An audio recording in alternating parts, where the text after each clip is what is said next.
A Yorkshire moor incident where voices knew their names. The voice did not sound like the wind scraping through the dense, dying heather, though the high moors were famous for playing cruel tricks on isolated travelers. It sounded perfectly human, cutting cleanly through the thick, freezing fog that had settled over the valley, and it was calmly asking for a man named Thomas. It did not use his given name, however. It used a very specific, childish nickname that had not been spoken aloud by anyone in more than 30 years. Thomas and his younger brother, Samuel, stopped walking immediately, the heavy crunch of their hiking boots fading into the sudden, suffocating quiet of the moorland. They were at least 12 miles from the nearest paved road, deep within a notoriously desolate stretch of the Yorkshire landscape. It was late October, 1998, and the temperature had been dropping steadily since noon. The two men were experienced hikers who had planned a 3-day trek across the elevated peat bogs, carrying heavy packs and relying on a compass to navigate the featureless terrain. The moors possessed a bleak, ancient quality characterized by rolling hills of dark peat, hidden sinkholes, and miles of unbroken, rusted heather. The fog had rolled in around 3 o'clock in the afternoon, dropping a curtain of white over the landscape and reducing their visibility to less than 40 feet. They had been navigating in total focused silence when the voice first called out. Samuel turned slowly toward his brother, his breath forming pale, ragged clouds in the damp air. Neither man spoke at first. They simply stood on the narrow, rocky sheep path, straining their ears against the vast emptiness around them. According to the police report filed days later, the brothers initially tried to rationalize the terrifying sound. They thought it might have been another hiker lost in these severe whiteout conditions, someone who had coincidentally called out a similar-sounding word distorted by the dense moisture in the air. They waited for a cry for help, or the sound of footsteps on the gravel. Instead, the voice spoke again, drifting smoothly through the gray mist from their left. This time, the words were absolutely unmistakable. The unseen woman asked why Thomas had broken the small porcelain bird on the windowsill of their old house, detailing a very specific, quiet incident from their childhood in 1974 that only the two brothers knew about. The tone was completely conversational, devoid of panic, effort, or cold. It sounded exactly as though the speaker were sitting comfortably in a warm living room just beyond the opaque wall of fog. Samuel felt a cold, leaden dread settle deep in his chest. He noted later to investigators that the voice possessed the exact cadence, the precise pauses, and the soft northern lilt of their mother, who had passed away 7 years prior. Panic began to take root in their minds, but basic survival instincts kept them anchored to the present reality. Thomas gestured sharply for Samuel to keep moving forward, completely abandoning the sudden, irrational urge to call back to the mist. They adjusted the straps of their heavy packs and picked up their pace, their boots slipping against the damp earth and the slick, exposed roots of the vegetation. The mist seemed to thicken with every 100 yards they covered, wrapping around them like a wet, heavy blanket that muffled all ambient noise. The profound silence of the moors returned, broken only by the frantic, uneven rhythm of their own breathing and the dull thud of their footsteps against the peat. For nearly an hour, they hiked in a grueling, terrified silence, checking the magnetic compass repeatedly to ensure they were still heading south toward their designated waypoint. The landscape offered no landmarks, only endless waves of gray and brown fading into the fog. The ambient light began to fail rapidly as the late afternoon gave way to early evening. Around 5:30 p.m., the pale gray fog darkened into an inky, bruising purple. It was then that they stumbled upon something lying directly in the center of their narrow, muddy path. It was a single heavy leather hiking glove. Thomas crouched down and picked it up with trembling hands. The leather was completely dry, entirely untouched by the pervasive moorland dampness that had soaked everything else in the environment. More disturbing, however, was the stark realization that it was Thomas's own spare glove. It was a distinctive brand bearing a small, frayed scuff mark on the thumb that he instantly recognized. He had securely packed that exact glove at the very bottom of his rucksack early that morning, beneath his sleeping bag and extra clothing. He immediately unbuckled his pack and tore through his meticulously organized belongings. The contents of his bag were undisturbed, but the spare left glove was entirely missing from its sealed waterproof pouch. Neither man had taken off their packs since noon. The sheer impossibility of the object lying on the trail ahead of them paralyzed them both. As they stood, staring at the leather glove in the fading light, the absolute stillness of the twilight was shattered once again. The voices returned, but there were significantly more of them now. It was no longer just the comforting, familiar sound of their deceased mother. From the deep, featureless shadows to their right came the voice of Samuel's former employer, a man who had moved away a decade earlier, casually discussing the details of a mundane financial spreadsheet. From directly behind them, they heard the distinct, sharp, unmistakable laugh of Thomas's wife. The sounds did not echo across the open landscape. They were flat, incredibly intimate, and projected from various unseen points in the darkness, circling the two men at a radius of what sounded like 50 feet. The brothers abandoned their carefully planned route and began to scramble blindly up a steep, rocky incline, desperately hoping to find higher ground and perhaps escape the dense layer of fog that seemed to be trapping the sounds. The temperature plummeted to near freezing, the cold biting at their exposed faces and hands. The voices did not pursue them aggressively, nor did they raise their volume to shout. They simply kept pace, effortlessly maintaining that invisible 50-foot perimeter no matter how fast the men climbed. As the men exhausted themselves on the steep incline, the casual conversations filtering through the dark began to shift in a deeply sinister way. The unseen entities in the fog stopped reciting old memories and distant conversations. Instead, they began calmly narrating the men's exact present actions. A voice that sounded exactly like Thomas called out from the dark, stating flatly that Samuel was slipping on the wet grass. A fraction of a second later, Samuel lost his footing on a slick patch of moss and fell hard to his knees, scraping his hands raw on the abrasive rock. A voice mimicking Samuel then whispered from the left side of the trail, noting in a clinical tone that Thomas was looking at his compass, but the needle was no longer moving. Thomas stared down at his trembling hand in absolute horror. The red magnetic needle of his compass was frozen perfectly in place, pointing uselessly toward the plastic side casing, completely unresponsive to his frantic twisting and turning. The natural laws of their environment were slowly unraveling, replaced by the impossible logic of the voices in the dark. They had no navigation, no visibility, and no way to outrun the sounds that knew their every move. By 8 o'clock at night, the darkness on the moors was absolute. The fog had merged with the black of the sky, creating a sensory void. Exhausted, freezing, and entirely lost, they managed to set up their small two-person emergency pop-up tent on a relatively flat patch of soft peat. They zipped themselves inside with only a single, dim, battery-powered flashlight illuminating the thin orange fabric of their shelter. They huddled together in the center of the cramped space, clutching their heavy waterproof coats around themselves, shaking from the profound physical cold and the unnatural terror of their situation. Outside the thin nylon walls, the moorland remained dead quiet for a long, agonizingly slow hour. The wind completely died down, leaving an oppressive stillness that pressed against their ears. Then, just after 9:15 p.m., the soft, wet sound of bare feet stepping through the thick mud began to slowly circle the tent. The squelching footsteps were deliberate, unhurried, and impossibly heavy, as if the person walking bore an immense, crushing weight. The footsteps stopped directly outside the fabric wall, mere inches from where Thomas sat, with his spine pressed rigidly against the fragile material. The brothers held their breath, their lungs burning, squeezing their eyes shut against the dim light. A voice spoke from the other side of the nylon. It was Thomas's own voice, but it sounded entirely hollow, drained of all warmth, emotion, and humanity.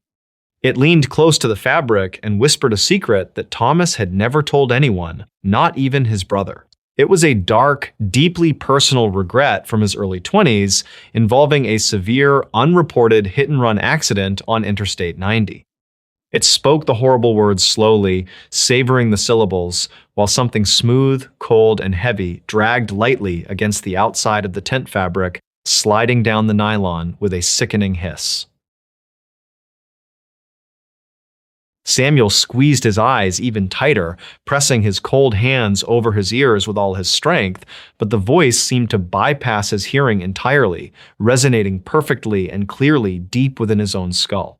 He tucked his head between his knees, unable to look at his brother's face, paralyzed by a primitive, overwhelming dread. He remained in that curled, defensive posture, praying silently for the morning sun. According to the official timeline constructed by the authorities, Samuel stayed perfectly still, refusing to open his eyes or lower his hands until the pale, gray light of dawn finally began to filter through the orange fabric of the tent. When he finally found the courage to look up, the harsh reality of the morning offered no comfort. He was completely alone in the small space. The zipper of the tent was still fully closed from the inside, the metal teeth perfectly aligned and undisturbed. Yet, Thomas was entirely gone. He had left behind his heavy leather hiking boots, his insulated winter coat, and his fully packed rucksack. There was no tear in the fabric, no sign of a struggle, and no logical way a grown man could have exited the shelter without unzipping the door.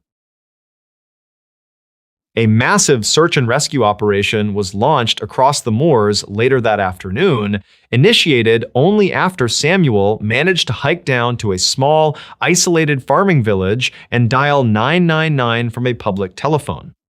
Over 40 trained volunteers, tracking dogs, and local authorities combed the desolate landscape for 6 exhaustive days. They found absolutely no trace of Thomas. The tracking dogs refused to approach the campsite, whining and pulling against their leashes. There were no footprints leading away from the tent in the soft mud, no discarded clothing on the moors, and no clues to suggest where he might have gone in the freezing night without his boots or coat.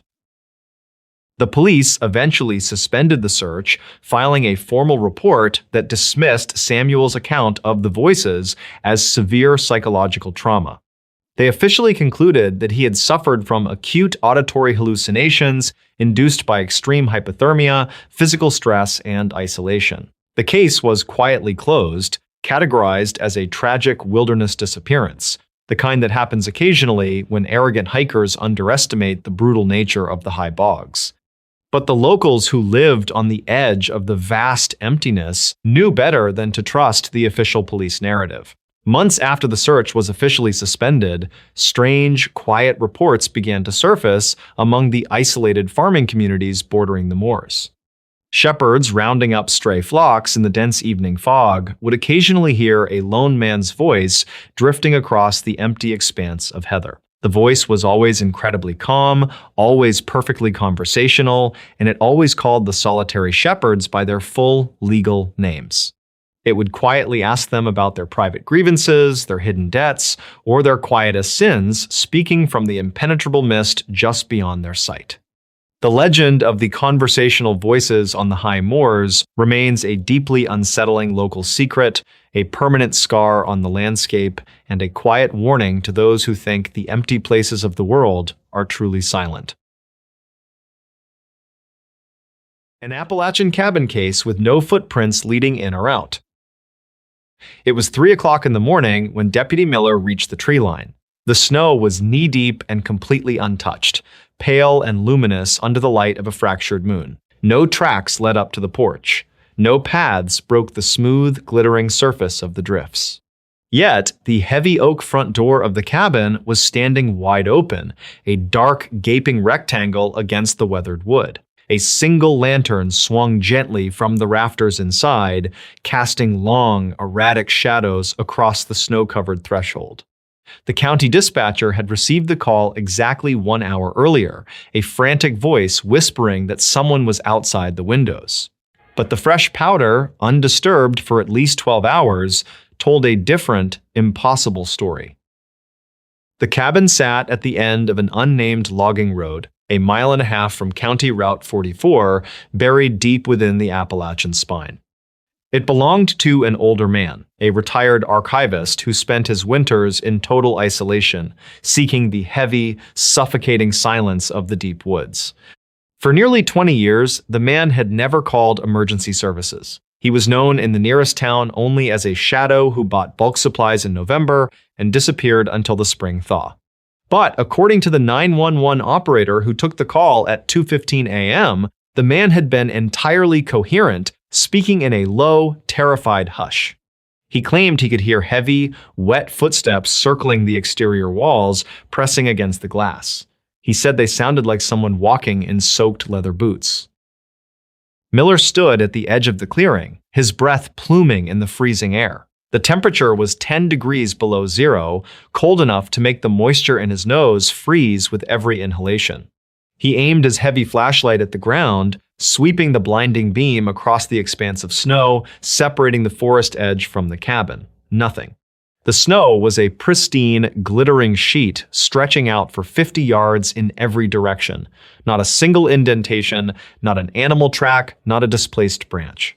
If someone had been circling the cabin just 45 minutes ago, they had done it without ever touching the ground. He approached slowly, forcing his way through the deep drifts, creating the only trail in the entire clearing. The silence was absolute, the kind of crushing quiet that makes the ears ring and the heart beat too loud. As he stepped onto the wooden porch, the boards groaned under his heavy winter boots. He drew his service weapon, his fingers stiff and clumsy inside his thick gloves. He called out, his voice swallowed instantly by the dense trees and the falling snow. No answer came from the dark interior. There was only the rhythmic creak of the swinging lantern, its fuel nearly exhausted, the flame sputtering and throwing wild, shifting shadows against the log walls. Miller crossed the threshold, stepping out of the wind and into the gloom. The inside of the cabin was freezing, the iron stove in the corner entirely cold, radiating a deep, metallic chill. But there was a scent in the air that did not belong in the high mountains during winter. It was not the familiar smell of pine, wood smoke, or old paper. It smelled heavily of stagnant water, river mud, and wet, decaying earth. It was a thick, humid odor that clung to the back of the throat. He shined his light across the wooden floorboards, moving past the small kitchen area. There, clearly illuminated in the harsh white beam, was a trail of dark, wet footprints. The prints began abruptly in the center of the room, far from the doors and windows. They were large, the shape of a heavy work boot without treads, caked in thick, dark mud that was already beginning to freeze into rigid ridges on the floor. Miller followed the trail with his flashlight, his breathing growing shallow. The prints did not lead toward the open front door. They did not lead toward the rear window, which was bolted shut from the inside with a heavy iron latch. They walked in a tight, deliberate circle around a faded armchair facing the cold fireplace. The tracks overlapped, pacing over and over in the exact same loop, tracking freezing mud deep into the fibers of a braided wool rug. The armchair was empty. A thick wool blanket lay tangled on the floor beside it, as if someone had stood up in a blind panic, kicking it away. On the small wooden side table, a ceramic cup of coffee sat untouched. Miller stepped closer, careful not to disturb the muddy tracks, and pressed the side of the mug with his bare knuckle. It was still warm. The archivist had been sitting here, drinking coffee in the dead of the night, while something paced around him in tight, muddy circles. And then, the old man was simply gone, leaving no trace of a struggle and no tracks leading away.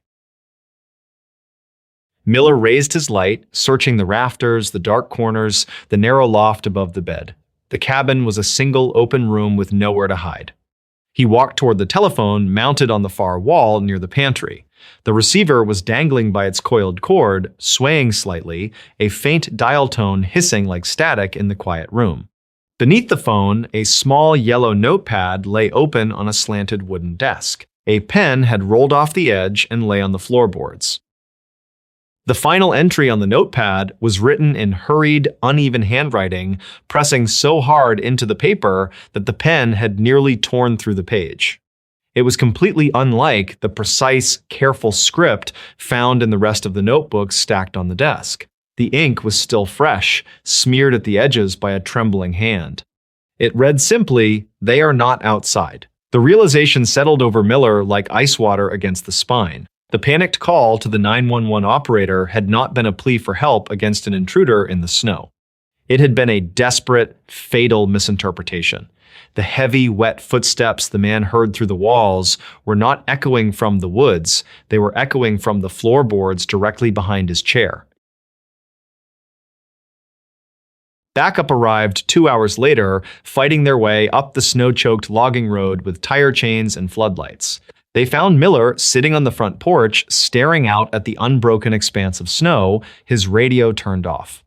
They tore the cabin apart, looking for hidden compartments or cellar doors, but found nothing but solid earth beneath the foundation. They searched the woods for a radius of 5 miles, bringing in tracking dogs at dawn. The dogs refused to approach the cabin, whining and pulling back toward the cruisers. They dragged the frozen creek down in the valley. They found no trace of the archivist, not a single scrap of clothing, not a drop of blood. Furthermore, they found no explanation for the mud inside the cabin, which laboratory testing later revealed was composed of brackish sediment from a coastal swamp basin located over 400 miles away. The case file was eventually boxed away, labeled as an unsolved disappearance, though the details were heavily redacted in the public reports. Local residents rarely speak of the old cabin, and even seasoned hunters refuse to track through that specific section of the woods during the winter months. To this day, the official records maintain the impossible contradiction of that night. The wet mud inside the cabin remained frozen onto the floorboards for weeks. The snow outside remained perfectly undisturbed until the spring thaw melted it away. The archivist never walked out of that front door, but something else walked in, leaving its filth on the floor without ever taking a step across the snow. What they found in the basement in Pennsylvania wasn't supposed to be there. The first thing they noticed was the warmth. It was not much, only a shallow pocket of heat pressed against the damp cold of the basement wall in a place where no pipe should have been running and no sunlight had touched for years. The house had been empty, according to the papers tied to the sale, for so long that neighbors had stopped calling it by the family name and simply referred to it as the old place at the tree line. Its windows were gray with dust, its porch had sunk crookedly into the weeds. Even in daylight, the rooms upstairs held the stale hush of somewhere that had stopped expecting voices. Yet in the basement, behind a shelving unit swollen with rot, one section of stone felt almost body-warm when the contractor laid his palm against it. The owner had bought the property in late autumn, hoping to restore it before winter set in too hard. It was an older farmhouse in rural Pennsylvania, the kind built in stages over many decades, with thick fieldstone walls below and timber additions above, patched and altered as generations needed more room. Local renovation reports on houses, like it often mentioned, root cellars, coal rooms, sealed cisterns, shallow crawl spaces under kitchens, and odd narrow voids left by older staircases or foundation changes. This house from the beginning seemed to have more of those spaces than it should. By the second day, the workers had already found one door hidden under paneling and another buried behind shelves in a pantry. Neither led anywhere stranger than expected. One opened to a linen recess no wider than a coffin, the other to a steep service stair descending to the basement. Houses of that age were full of forgotten practicalities. That was what one of the men said when the wall in the basement gave back that faint warmth, and everyone laughed more than the remark deserved. Then the crowbar slipped into a seam between the stones. It had been mortared over carefully, but not well enough to disappear from a patient eye. The stones along that section were older than the patch around them, darker with age, and when the bar bit in and twisted, a drift of pale mortar dust spilled down like dry ash. Behind the shelving unit, there was a vertical line, then a horizontal one. Not a wall, exactly. A fitted face. A cover. The men worked in silence after that. The sound of metal levering stone was slow and heavy, a dragging scrape followed by the soft collapse of grit onto the earth floor. When the first stone shifted, a cold draft passed over their hands. It smelled wrong. Not the sealed mineral smell of a long-closed cellar, not the sweet rot of old wood and wet dirt, but something layered and recent beneath the mildew. Smoke, faint but not ancient, damp wool, oil, and under it, the flat, unmistakable smell of a room that had been breathed in. The opening was too small at first to do more than shine a light through. The beam struck rough boards, a low ceiling, and a narrow space extending past the reach of the flashlight. One of the workers cursed softly. Another asked if there had been a floor plan. There had, but only a thin county copy and a survey that showed dimensions without much faith in their truth. Older rural homes were altered without permits more often than not. Walls were added, wells were covered. Spaces were hidden because a family needed somewhere to store winter food or liquor or something they did not want taxed or someone they did not want seen. By the time they widened the gap enough to crawl in, the owner had come down from upstairs and was standing on the basement steps with both hands in his jacket pockets as if he already regretted buying the place. The hidden room was longer than expected and lower than any of them liked. A grown person had to move through it bent at the waist. It had plank walls darkened by age, a packed dirt floor, and at the far end, a small raised platform made from boards set over old bricks. There were shelves, too, and on them a scatter of objects that should not have been there if the house had truly sat empty for years. A tin cup without much rust, a mason jar with a cloudy inch of water, a blanket folded once, not neatly, but recently enough that it had not yet taken on the shape of collapse. There were candle stubs, matches in a dry tin, a length of cord, 2 newer food cans with labels less faded than anything else in the basement, and near the platform, pressed into the dirt, marks that looked very much like the tread of a modern work boot. No one said squatters at first. That word came later in the kitchen when they stood around the table under the dead light fixture and looked at what had been carried up. The owner said maybe some teenager had gotten in here. One of the workers shook his head and said a teenager would have left wrappers, spray paint, beer cans, something careless and loud. This was different. The hidden room had the order of use. Not constant use, perhaps, but repeated. Careful. The blanket had been folded to leave room on the platform. The water jar had a cloth tied loosely over the mouth to keep dust out. Nothing in there had looked abandoned. It had looked paused. Outside, evening was already thickening around the fields. There were no nearby streetlights, only the long, dull spread of cloud over harvested land and the black firs crowding the rear edge of the property. In that light, the house seemed to withdraw into itself, each window darkening before the next. The owner asked whether they should call the sheriff. One man said they probably should. Another asked what exactly they would report. An empty room behind a wall, a blanket, some cans, a smell. In the end, they did call the non-emergency line, and an officer came out before full dark.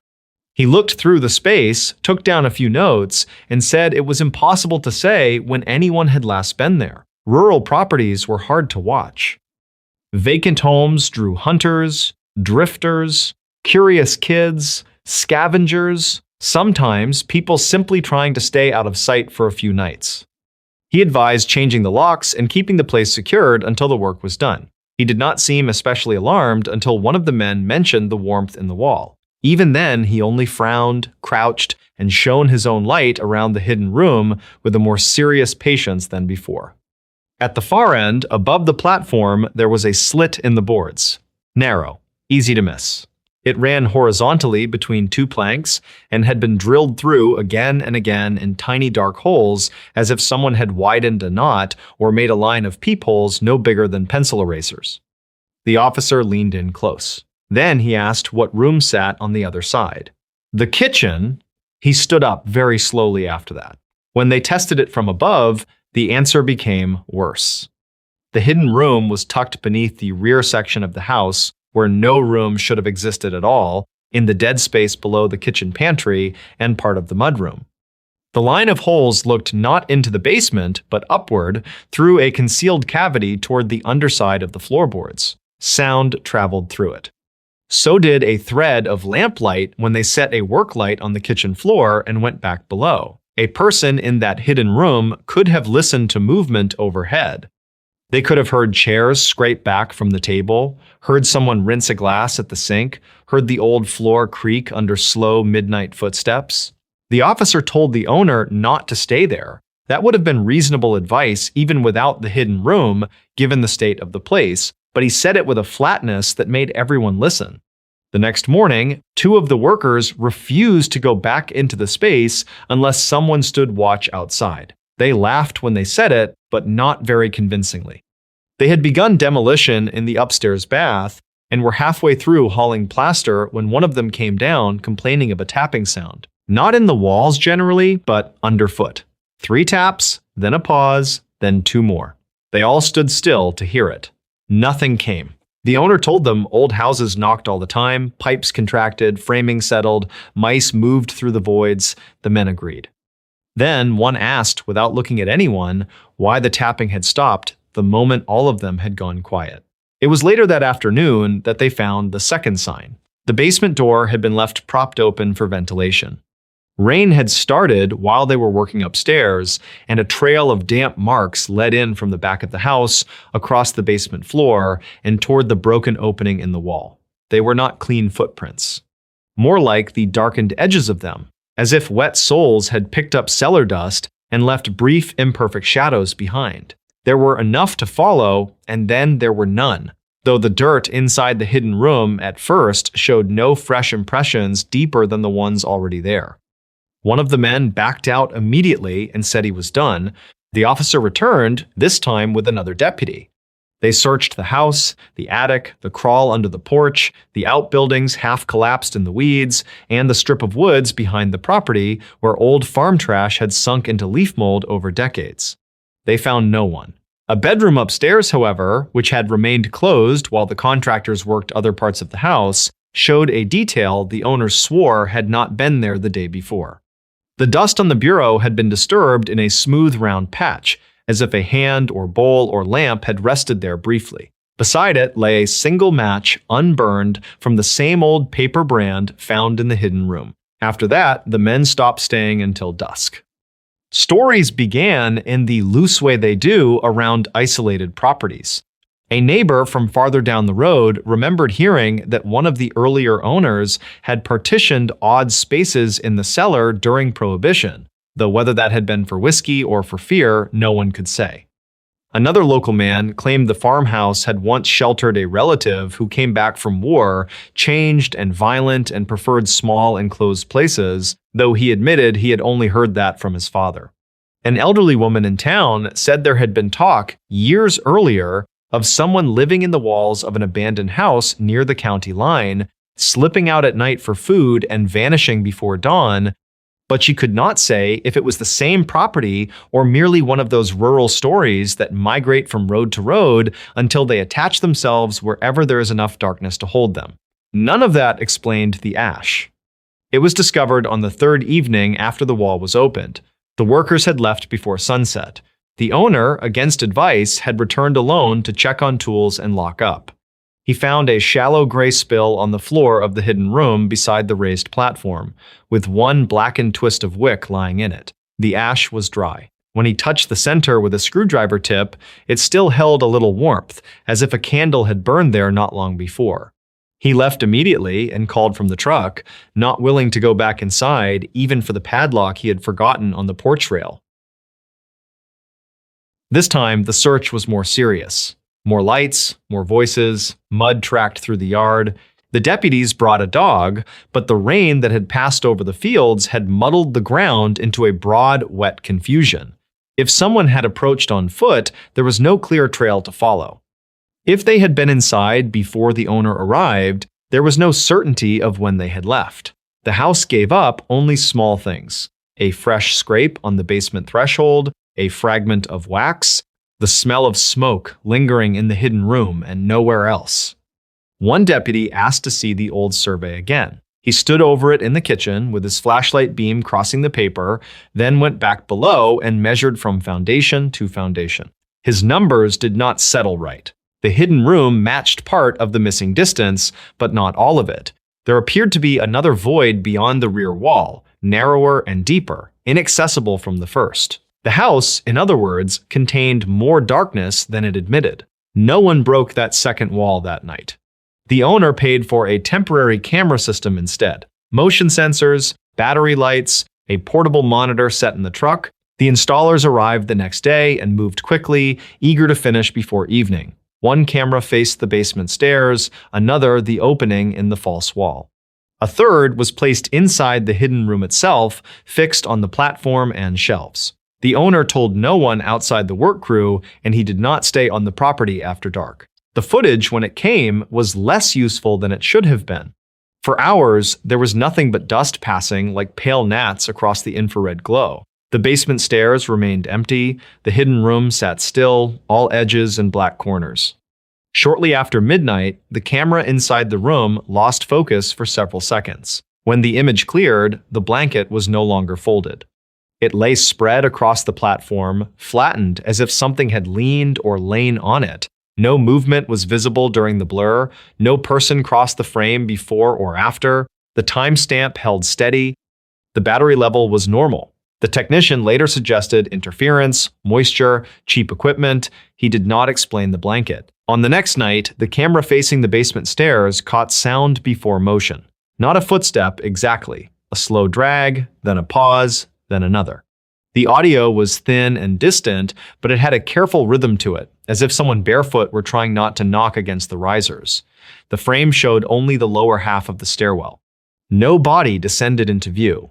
Yet a shadow passed across the wall, broadening and narrowing with the shape of someone moving between the camera and the weak light from above. After that, the signal from every camera cut at once. The owner never moved into the house. That much is certain in the versions of the story that survived the work itself. Some say the restoration was abandoned within the week. Some say the basement was filled and sealed, the opening bricked over, and the rear foundation left untouched.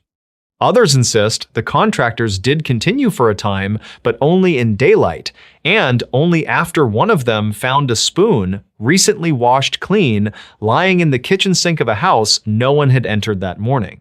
Publicly discussed accounts of vacant homes in the United States sometimes include strange evidence of hidden occupation, people living in attics, crawl spaces, basements, wall voids, or unused service areas without the owners knowing. Investigators usually settle on the living before the dead, trespassers, runaways, people hiding from warrants, weather, or other people. That explanation is always possible here. It is the one that makes the most sense.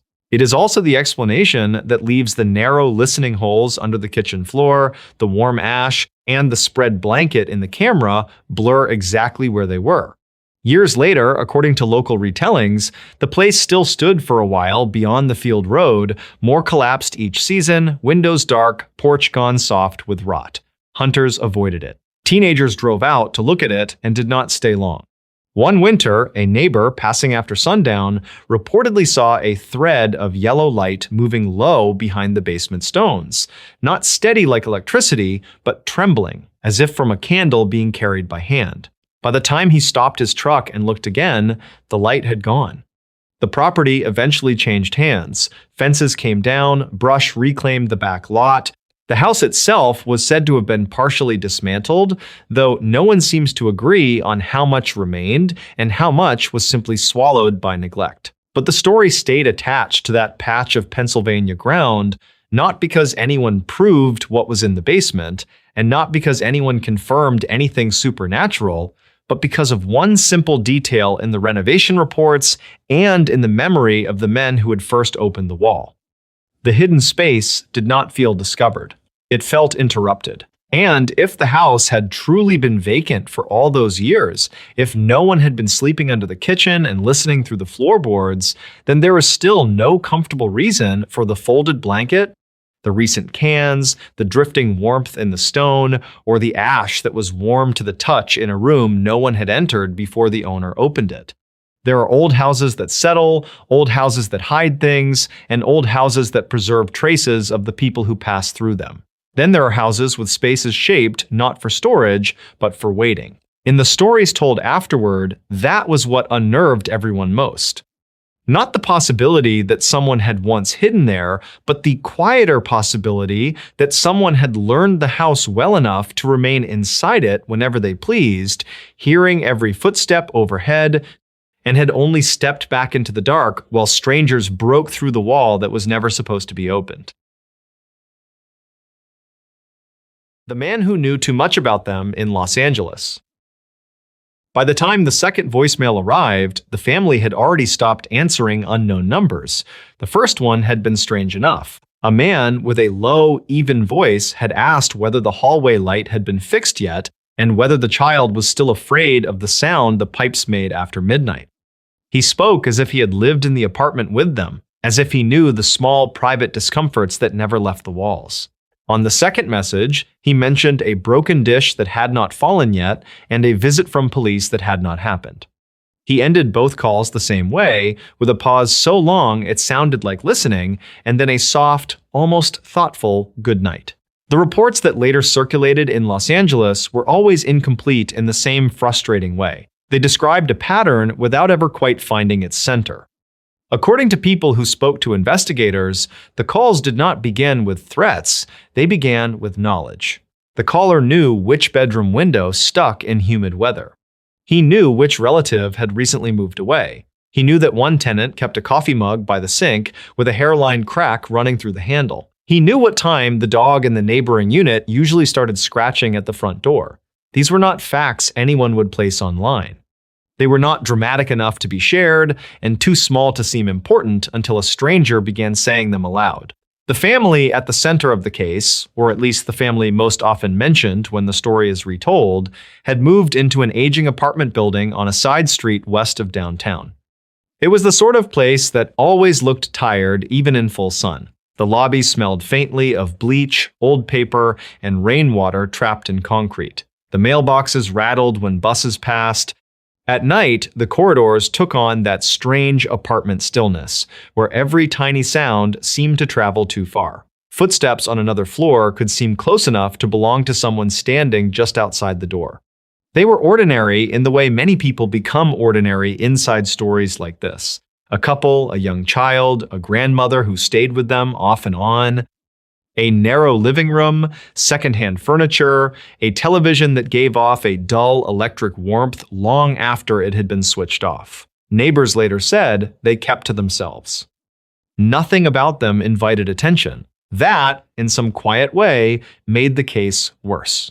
The first events that unsettled them could still be explained. A package moved from the front mat to the windowsill, a kitchen cabinet left open, the grandmother insisting she had heard someone speak in the hall outside at 3 o'clock in the morning, though no footsteps followed. Then came the phone calls. Sometimes the man called late in the evening, sometimes near dawn. Once, according to one account, the phone rang just after the child woke, crying from a dream, and the caller asked whether the nightmare had been about the red water again. No one in the apartment had spoken about that dream outside the home. After that, fear settled in by degrees. It did not arrive all at once. It thickened the air instead. The couple checked locks twice, then 3 times. They closed the blinds before sunset. They lowered their voices without quite knowing why. The grandmother began covering the peephole with a folded square of tissue, saying she did not like the feeling of an eye meeting hers through it. In daylight, the apartment remained ordinary. Laundry piled in corners, sunlight crossed the floor in long, pale bars. The refrigerator hummed, the child watched cartoons, someone boiled water for tea. But each evening, as the building darkened and the corridor outside flattened into shadow, the rooms seemed to draw inward. Then the caller mentioned the woman from downstairs. He asked whether she had stopped by yet to complain about the leak. At that point, no one from downstairs had come up, there had been no complaint, the ceiling below was still dry. The family listened to the message twice, then a third time, standing in the kitchen with the overhead light buzzing faintly above them. The grandmother turned toward the ceiling as if she could hear water gathering inside it.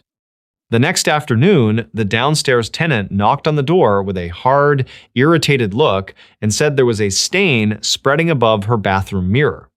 The police were contacted not long after that, though exactly when depends on whose version is being told. Some say officers came after the voicemail about the leak.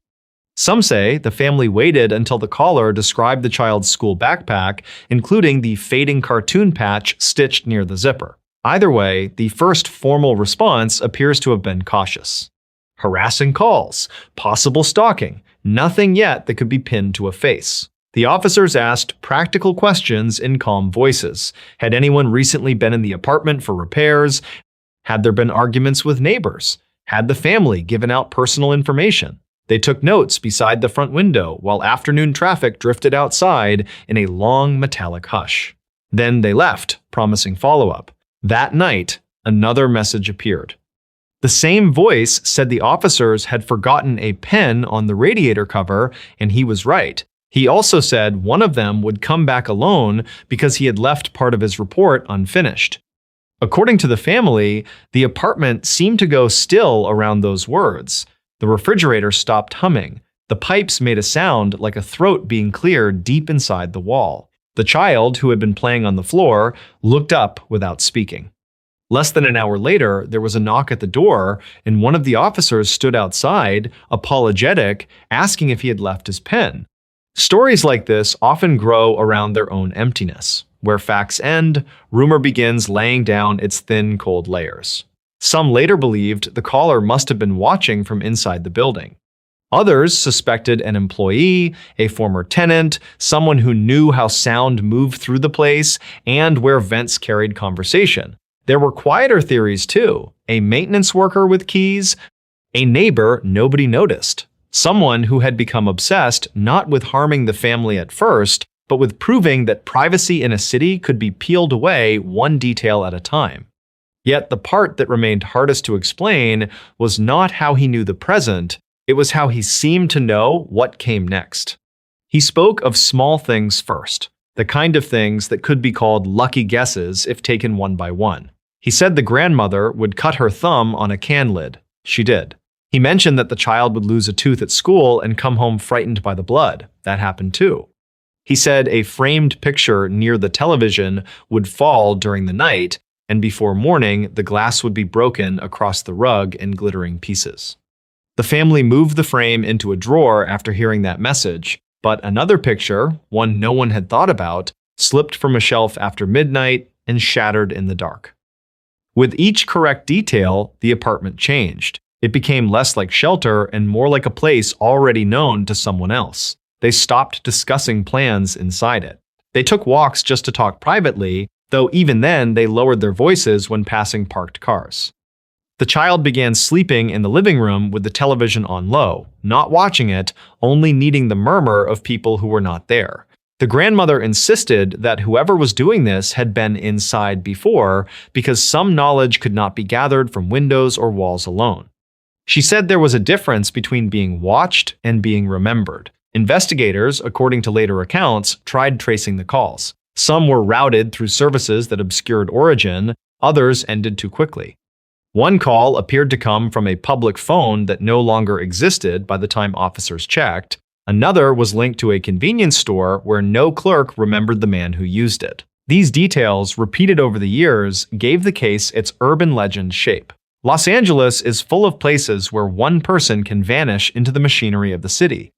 Light, traffic, distance, apartment blocks stacked close as filing cabinets, every face passing a bus stop can look temporary. The family prepared to leave. That much seems consistent across versions. Boxes appeared in the apartment, clothes were folded and refolded, important papers disappeared into a single taped envelope. They told almost no one. The plan, if it can be called that, was to go quietly and break whatever chain had bound this man to them. The grandmother wrapped dishes in newspaper at the dining table while dusk pooled in the corners of the room. The child asked whether the new place would have the same pipes. No one answered. On the final night in the apartment, the voicemail arrived before sunset. It was shorter than the others. The man said there was no point packing the blue suitcase first because the zipper would fail again. He said they should keep the medicine in reach because the grandmother would feel faint on the stairs.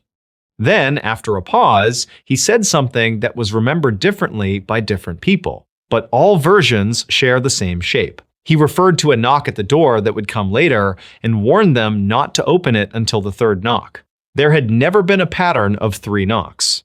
Darkness gathered slowly outside the windows. The building seemed unusually quiet, as if other residents had stepped out of it all at once. The grandmother sat with one hand over the packed envelope of documents. The couple checked the locks. The child slept early on a folded blanket, face turned toward the television glow. Now and then, a car passed below and cast moving bands of light across the ceiling. The blue suitcase, left open near the bedroom door, had indeed snagged at the zipper. Nobody said that aloud. At some point after midnight, someone knocked. Once, the sound was soft, almost polite. Every person in the apartment heard it. The grandmother looked toward the door without moving. The second knock came after a long pause, louder this time, enough to wake the child. The mother held him close.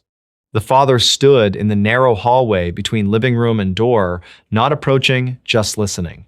Outside, there were no footsteps, no voice, no rattle of keys. Only the old building holding its breath around them. The third knock never came. Instead, the phone rang. Not the mobile phone, the apartment phone, the old one near the kitchen wall that had carried most of the calls. Its ring cut through the silence with a flat mechanical force that made the child cry out.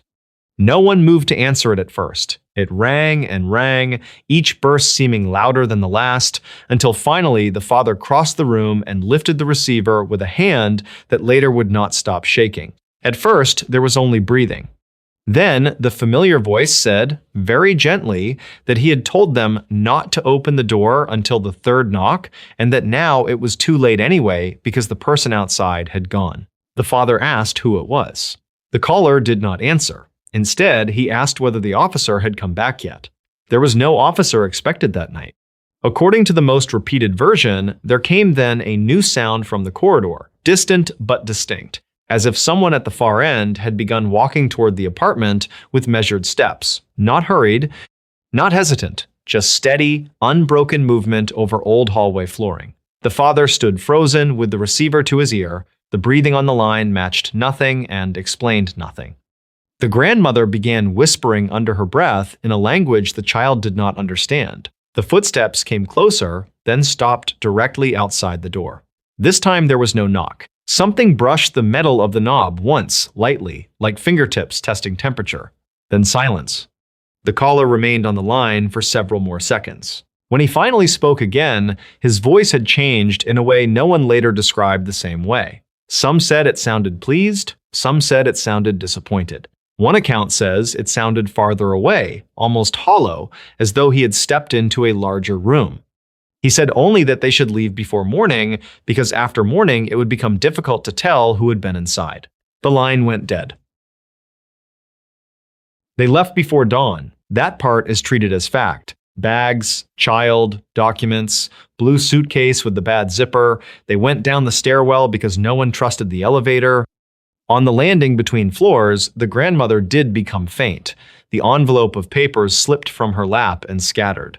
One sheet drifted against the railing and hung there for a moment before dropping into the dim shaft below. The father later said he had the strange certainty, while gathering them, that someone on the floor beneath was standing perfectly still and looking up through the central opening of the stairs. When he forced himself to look, he saw only darkness and the pale rectangle of a lower hallway. After they left, the case thinned. New address, changed numbers, fewer public details. Publicly discussed incidents like this do not always end with arrests or explanations. Sometimes they end with distance, with silence, with a family deciding that survival is enough and clarity is not owed to anyone. There were said to be no further calls for a while. Then there were rumors of one more, months later, to a phone number almost no one had. In that final message, the caller reportedly asked whether the child still remembered the hallway with no third knock. That part has never been confirmed. What remained in local retellings was the apartment itself. Tenants came and went, managers changed, paint went over old scuffs, carpets were replaced. Still, people in the building are said to have talked about the family who moved out before sunrise and never returned for the rest of their things. A neighbor claimed a box of kitchenware stayed in the manager's office for weeks. Another said the unit was empty longer than it should have been and that maintenance workers disliked entering after dark. Someone else insisted the old phone jack in the kitchen was removed because it kept picking up dead air. The most unsettling detail survives in the smallest form.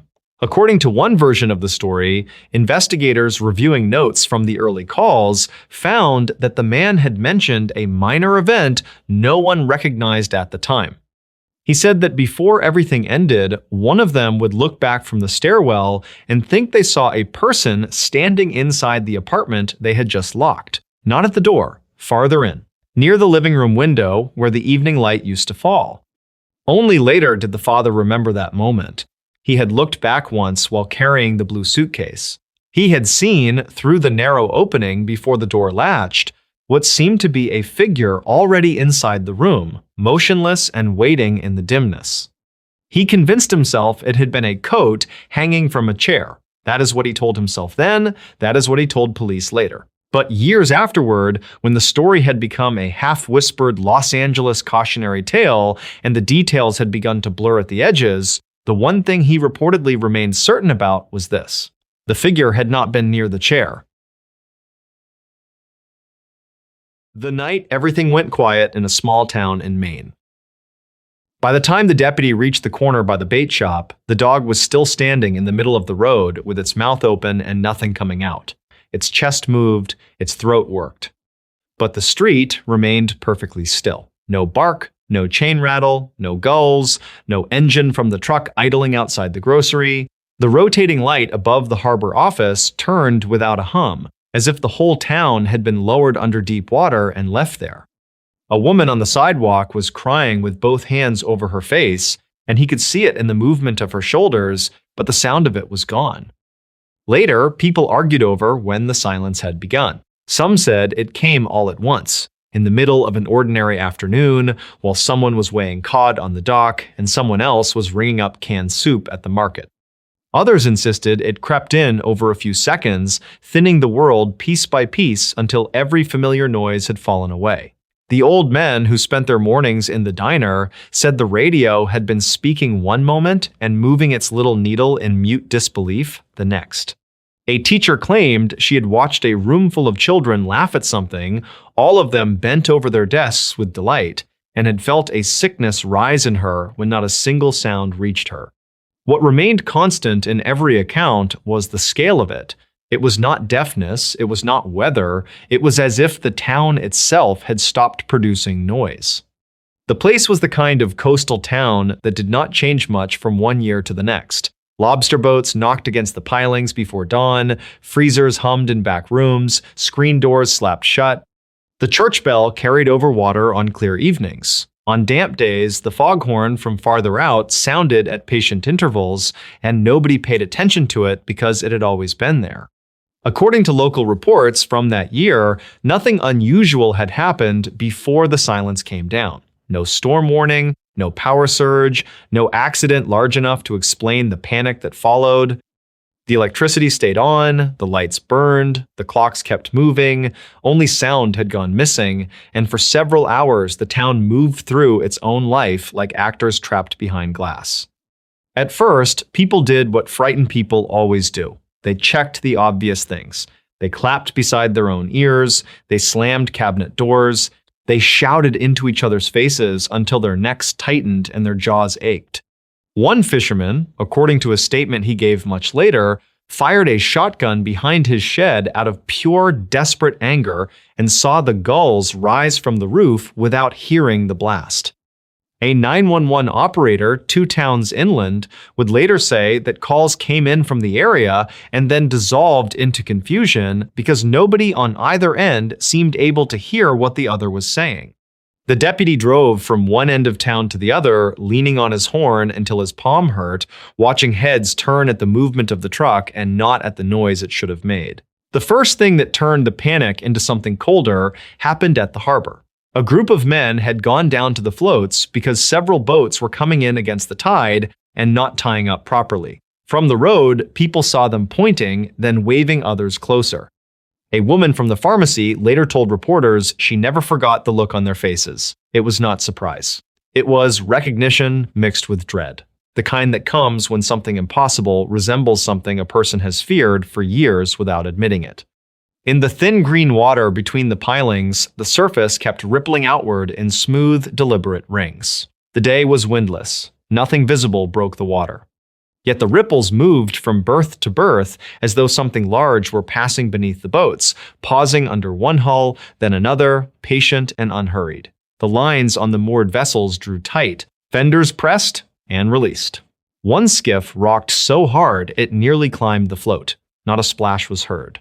Words spread in the broken, frantic way. Word always spreads in small places. People carried it with their hands, with their mouths, with the whites of their eyes. Something in the harbor. Something under the water. Something moving around the church. Something at the old Cannery Road house where no one had lived in years. A few of the stories contradicted each other within minutes, but one detail held. In the absence of sound, everyone had begun noticing movement. Curtains shifting inside empty buildings, doors resting open that had been closed, shadows crossing second-floor windows with no bodies behind them when anyone arrived to check. A delivery boy from the market swore he saw footprints appearing in the wet sand by the seawall as if made by someone walking just ahead of him. The prints were narrow and deep, each one filling slowly with black water, and they continued until they reached the granite steps behind the closed Maritime Museum. There, they simply stopped. By evening, the silence had changed the town. People no longer ran. Running felt childish against that strange dead air. They gathered instead. Families sat close in kitchens with all the lights on. Men stood in the fire station, passing notes back and forth because speech had become a habit without purpose.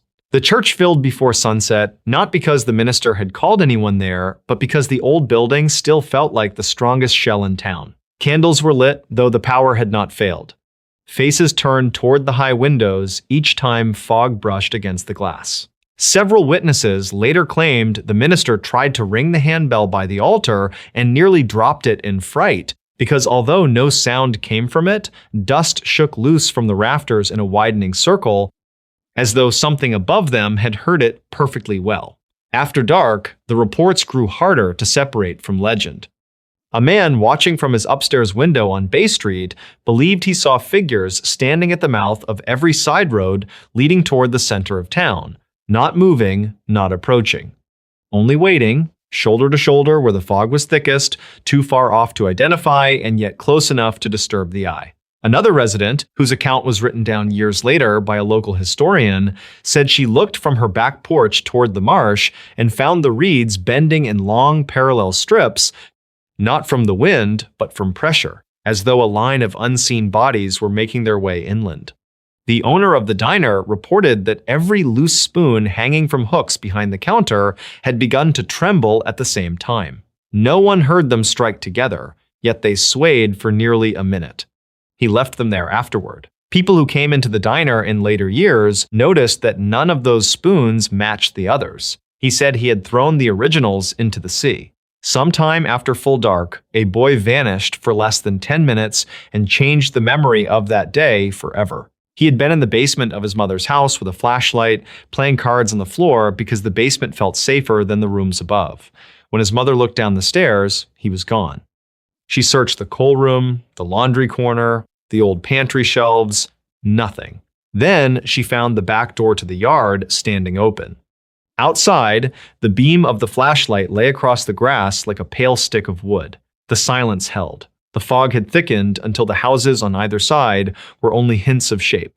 She crossed the yard, calling his name to no effect, and found him at last beside the old well behind the property line, standing with his hand inside the ring of cold stones. When she pulled him away, he resisted with a strange, slow strength, never taking his eyes off the dark opening. She slapped him across the face. He blinked and seemed to return to himself.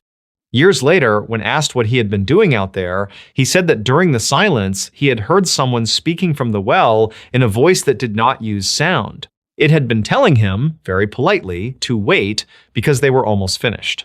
That was the first account that made people wonder whether the silence had not been emptiness at all. Near midnight, the sound returned. Those who lived through it described no clear beginning, only the unbearable shock of ordinary noise crashing back into place. The church furnace rattled like gunfire. Someone screamed. A baby in the rectory started wailing as if it had been drawing breath for hours. Dogs erupted all at once up and down the streets. Boat lines slapped pilings. Somewhere, glass shattered. The town seemed to stagger under the weight of its own voice. Men dropped to their knees. Children clamped hands over their ears. The deputy, who had spent the afternoon driving uselessly through town, said the first thing he heard was not the horn under his hand or the engine beneath him, but the harbor, all the water in the harbor moving at once with a heavy inward rush, as if something large had just slipped beneath the surface and gone deeper. For a few minutes there was relief. People embraced. Some laughed from the strain of it, some wept openly, the phones worked, radios hissed and crackled back to life. Doors opened, lamps were switched off. It might have ended there as a story of collective fear, one of those strange local incidents that becomes a newspaper column and then a footnote and then nothing at all. Instead, the town began noticing the differences. The dog in the road finally barked, but ran from its owner and never came back. A freezer in the grocery that had remained on all afternoon now held fish gone soft and gray as if they had been left out for days. Several clocks that had kept perfect time during the silence were found stopped at the exact moment sound returned, their hands fused in place. In houses across town, small objects had changed position in ways no one could explain. Chairs faced the wrong walls, family photographs had been turned inward. One woman found every kitchen knife laid in a neat row on her table, handles aligned toward the back door. At the church, a patch of dampness spread across the sanctuary floor beneath the rafters where the dust had fallen, and the dampness smelled faintly of salt and something older, like weeds drawn from the bottom of a pond. The harbor showed the worst of it by morning. On several boats, prints had been found in the slime along the gunnels and decks, though no one agreed on what had made them. They were not bare human feet, nor boots, nor anything that local wardens could identify. They looked almost careful, narrow at the heel, long at the front, with a drag between steps as though the maker had been learning the shape of walking while it walked. One trawlerman refused ever again to take his boat out before sunrise because he found the latch to his cabin unhooked from the inside after the silence, and inside the cabin, on the table, his logbook lay open to a page he had never written. Across the blank paper ran a line pressed so deeply into the surface it tore the sheet beneath. There were no words, only the repeated motion of someone trying to teach a hand how to make them. According to townspeople who still discuss the incident years later, the unsettling part was not what happened during those lost hours, but what followed in the weeks after. Voices sounded nearly right, yet not always. A wife would turn at the sound of her husband entering the room and pause, troubled by some slight wrongness she could never describe. Children woke at night because they heard their mothers calling from downstairs, only to find their mothers asleep. A man in a parked truck near the wharf swore the local radio station once broadcast nothing but harbor sounds long after midnight, low water and rope and slow breathing, though the station had signed off hours earlier. More than one resident said the town seemed crowded after that, not with people seen clearly, but with a sense of occupancy in places that should have been empty. Hallways no longer felt empty. Closed rooms no longer felt vacant. It was as if the silence had not erased the town for several hours, but lent it to something else. No official explanation ever satisfied anyone for long. State investigators looked into equipment failure, environmental causes, even the possibility of mass suggestion brought on by some rare atmospheric event. There were clippings, there were interviews, there were careful phrases about stress and memory and the tendency of fear to reshape a community after the fact. Yet, those same clipped reports also recorded the practical details no theory explained very well. The phones that connected and did not carry sound. The animals panicking before any person seemed to understand what was wrong. The footprints on the boats, the boy at the well, the ripples moving beneath still water. The older residents, the ones who disliked reporters and trusted folklore more than specialists, spoke more quietly about it. They said the coast had stories long before there were paved roads and diesel engines and tourist maps. French sailors had written about stretches of fog that swallowed voices. Wabanaki stories, badly remembered and often repeated by people who did not understand them, were invoked in careless whispers whenever the bay turned strange. Fishermen had always carried private beliefs about what listened from beneath the hull on flat nights. The old people did not claim to know what came into town that day. They only said that silence was never truly empty. A place could go quiet because it had been abandoned, or because something was listening. Years passed, shops changed hands, storms took sections of the pier, and new boards replaced old ones. Children who had hidden in kitchens that afternoon grew up and left for Portland or Boston or farther south, and when they were asked about their hometown, they often hesitated before saying its name. Some refused to speak of the silence at all. Others told the story carefully, always as something reported, remembered, never proven. Yet on certain evenings, when the fog comes in low and the harbor loses its edges, the town still falls into a wary kind of quiet before anyone means it to. Conversations thin, people glance toward the water. The church door gets checked twice. Those who know the old story listen for the return of ordinary things. The buoy bell, the gulls, the cough of a truck climbing the hill. Because the part that lingers is not that the town once lost all sound. It is that when sound came back, nobody could shake the feeling that it had returned slightly used. The case that was closed too quickly in Ohio. By the time the deputy reached the gravel pull-off above the creek, the flashlight beams were already moving over the reeds, and someone down in the dark was saying that the girl had been found on her back, not face down, and that her coat was folded beside her as if she had stopped there willingly. Before sunrise, that detail would begin to disappear.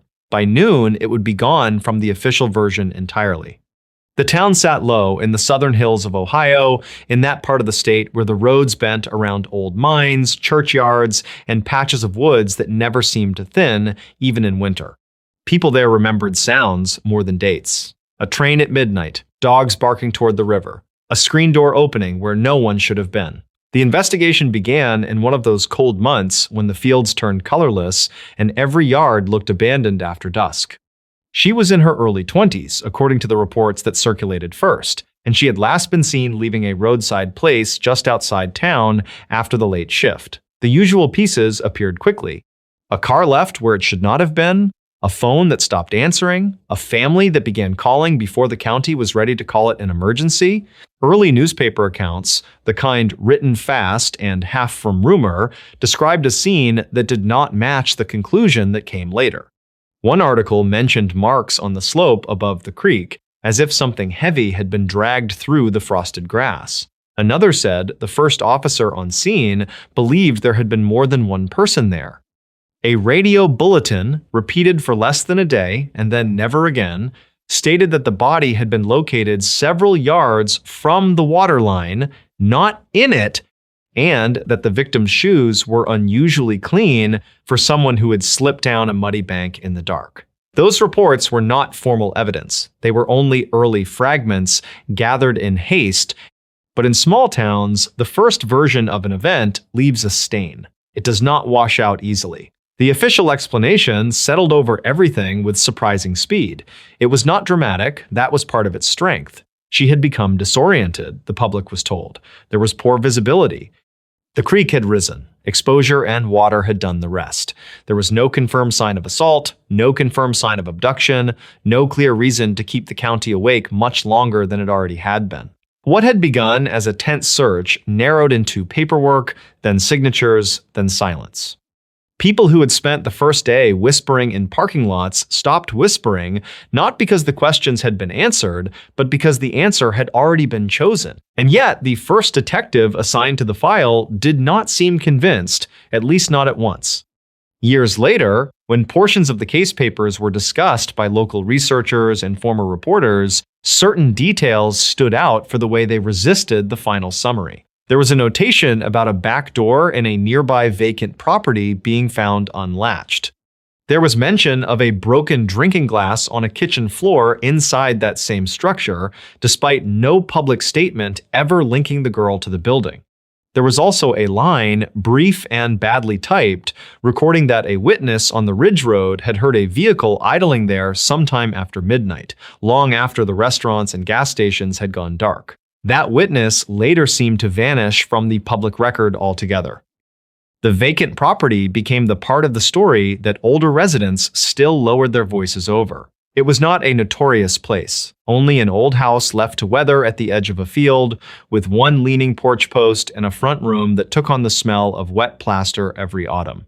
Teenagers had gone there now and then, hunters cut across the back lot. Nothing about it suggested a legend, at least not before the investigation touched it. But according to people who later claimed to have seen the early scene notes, there had been signs of recent movement inside. Mud on one stretch of floorboards and nowhere else. A chair pulled toward the window facing the road, a coat button that did not match the victim's clothes. Most troubling of all was a short sentence in an evidence inventory that referred to audio material recovered from rear bedroom. No description followed it. No transcript was attached. In the final case packet, that item was no longer there.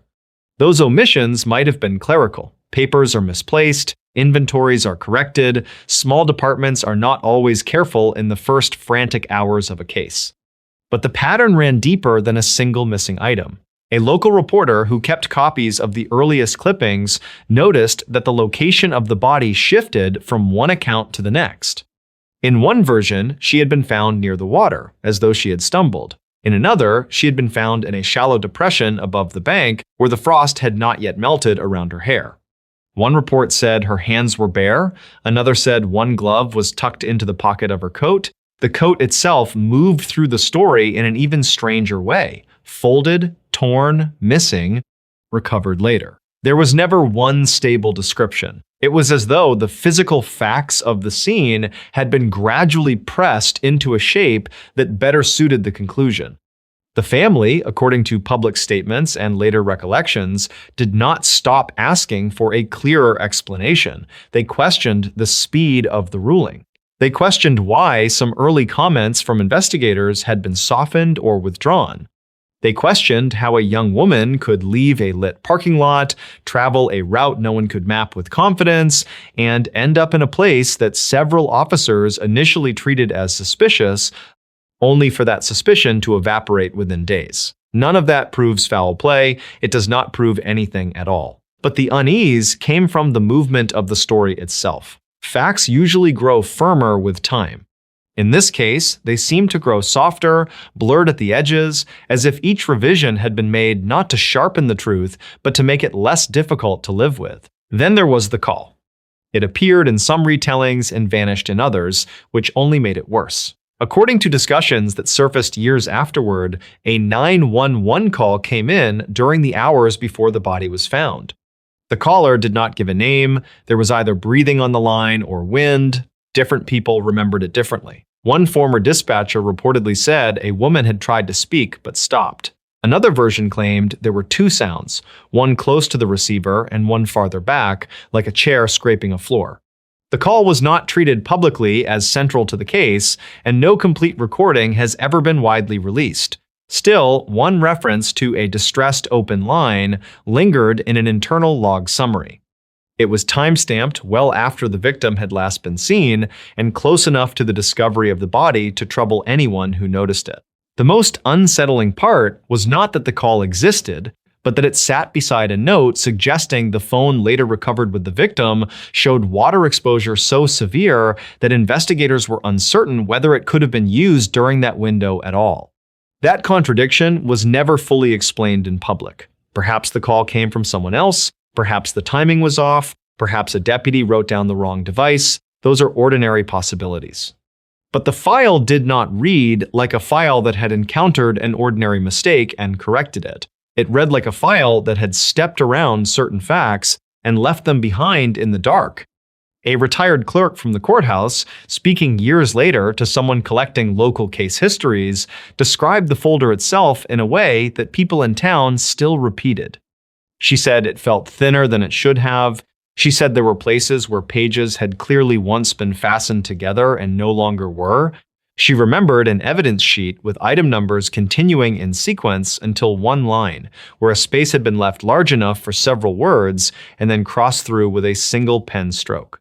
She could not recall what had been written there first. She only remembered that the ink used to strike it out was darker and newer than the type on the rest of the page. That is a small thing. It might mean nothing. In a room full of old files, almost everything looks altered, but the image stayed with people because it fit too neatly with the rest of the case. Not destroyed, not solved, only adjusted. As the years passed, the town did what small towns do with unresolved stories. It set them down in layers. The older generation spoke about carelessness, favoritism, and officials who wanted the matter finished before it stained the county too deeply. Younger people added a different edge. They talked about the empty house, they talked about the rear bedroom and the missing audio. Some said a hunter had once gone inside there at dusk and found old police tape in a dresser drawer, though no one ever proved it. Others claimed that if a car stopped on the ridge road after midnight and the engine was cut, the creek below sounded wrong, not like moving water, but like somebody dragging a wet bundle through weeds. No one sensible called that evidence. It was only a rumor, the kind that grows where documents go silent. Still, there was one detail even the skeptics found difficult to shake. In one early photograph, reproduced badly in a local archive before access tightened, the vacant house could be seen in the background beyond the tree line. Its rear window reflected the morning in a flat, pale square. At first glance, there was nothing there. But a former reporter, looking closely years later, believed there was a shape at the glass. Not a face exactly, more like someone standing a step back from the window and watching the search below. The image quality was poor. It could have been curtain, glare, damage to the print. Yet that same reporter said the original contact sheet for the scene later seemed incomplete, with one frame missing between two shots taken seconds apart. He never proved that either. He only said that every time he tried to trace the sequence, the records broke apart in his hands. The county moved on, the house collapsed by degrees, the field behind it grew up wild. New deputies came in who knew the story only as something older officers dismissed with a tired look. Officially, nothing remained open. There was no murder to solve, no abductor to identify, no conspiracy waiting under the surface of public record. There was only a young woman whose death had been explained, and a town that did not quite believe the explanation it had been given. In daylight, that seemed manageable. At church suppers and football games, people spoke of other things. But on winter nights, when the roads emptied early and the hills held their breath, the old contradictions came back with the dark. Some said the worst part was how ordinary the file sounded if read quickly. It did not shout. It did not confess. It offered no final revelation hidden in a margin. It simply failed in a few quiet places to line up with itself. A coat where it should not have been. Shoes too clean for the bank. A house entered and then forgotten. An item of audio recovered and then no longer mentioned. A call that arrived from nowhere and settled nowhere. These were not answers. They were absences shaped like answers, and that was what made the case endure. An unsolved crime can be named, an accident can be mourned, but a story that has been gently pressed into the wrong shape leaves behind a different kind of fear, one with no edge to hold. Long after the papers were boxed away, there were people in that part of southern Ohio who still slowed when they passed the old pull-off above the creek. They did it without meaning to. They looked down through the brush, past the black water and the low tangle of branches, toward the place where the first flashlights moved before dawn and the first version of the truth had briefly shown itself. Then they drove on, back toward the lit houses and the gas stations and the safer explanations. But the feeling stayed with them.